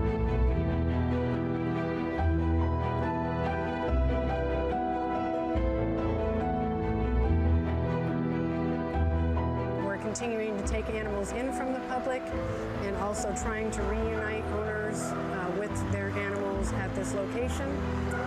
We're not sure exactly how long we will be here, and so we're attempting to make efforts to create some infrastructure and to make a more permanent temporary shelter that can serve the residents of Jackson County for the next couple of weeks if needed.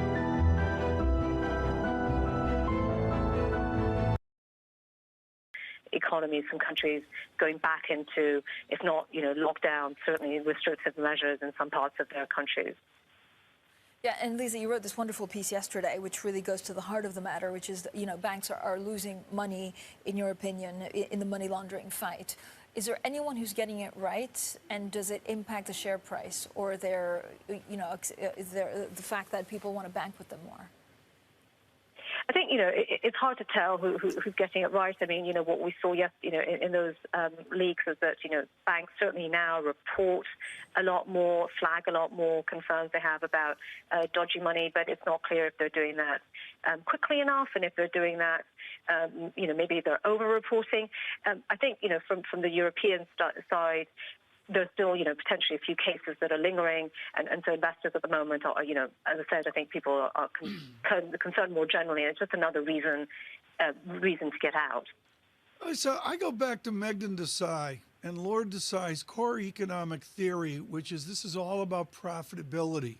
Is there anybody, and frankly, not to pick on the Italians, but across Europe, focused on making money? Is there any desire to actually find profit, as Francine just mentioned, in losses, to sustain profit and to grow profit? I think you're being a little bit harsh. I mean, they all like profitability, but I think if you look at some of the French banks, BNP, for example, clearly the negative rate environment that Europe has been subjected to has been a hindrance. And of course, don't forget, some of these banks might like to cut jobs, but politically it's very difficult at times.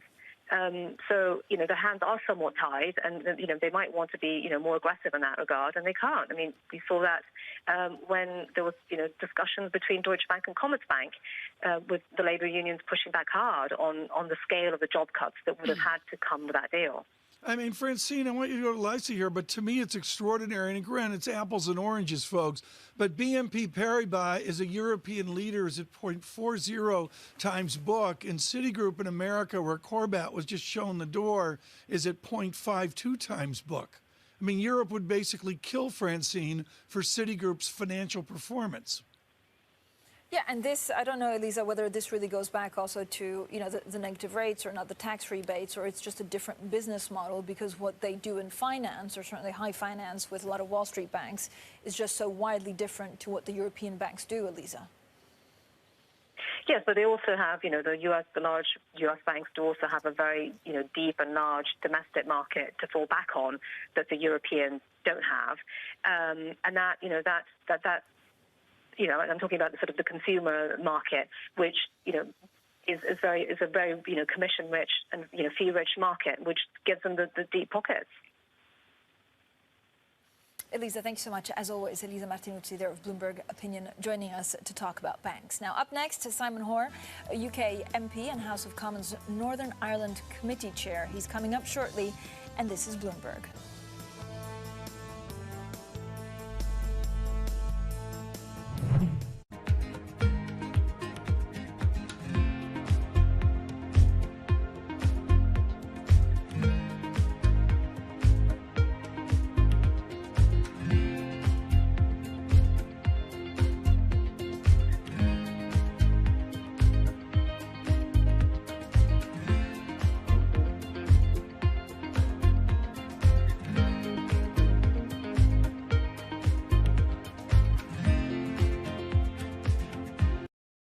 Your latte's ready. Just the right information. This Arabica bean was discovered in the 90s. Too much information. Nobody likes TMI. That's why TD Ameritrade's Learning Experience customizes to give you exactly the information you need.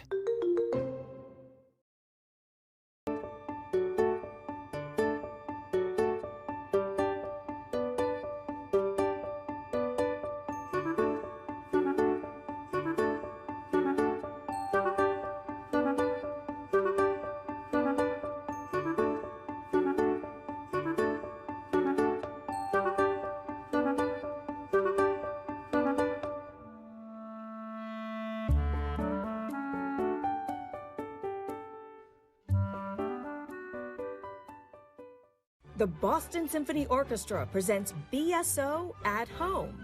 While you stay inside, enjoy a curated collection of archived concerts and behind-the-scenes stories from BSO musicians. BSO Homeschool provides lessons for music lovers of all ages. New performances and messages from musicians are added regularly. Enjoy these selections and much more at bso.org/at-home.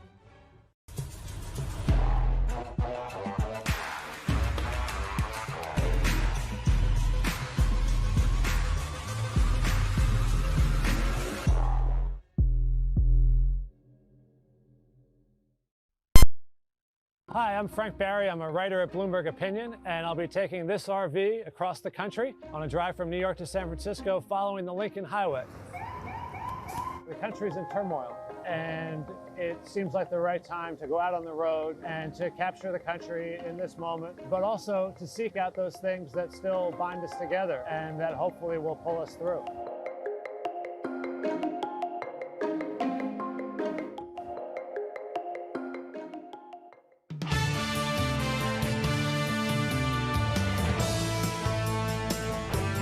Bloomberg Surveillance. I'm Rishika Gupta with your Bloomberg Business Flash. Tiffany has persuaded a judge to fast-track its lawsuit against LVMH for canceling its $16 billion buyout. The U.S. luxury jeweler maker says the French giant is relying on a faulty legal pretext to back out of the deal. The trial is set for January 2021. It puts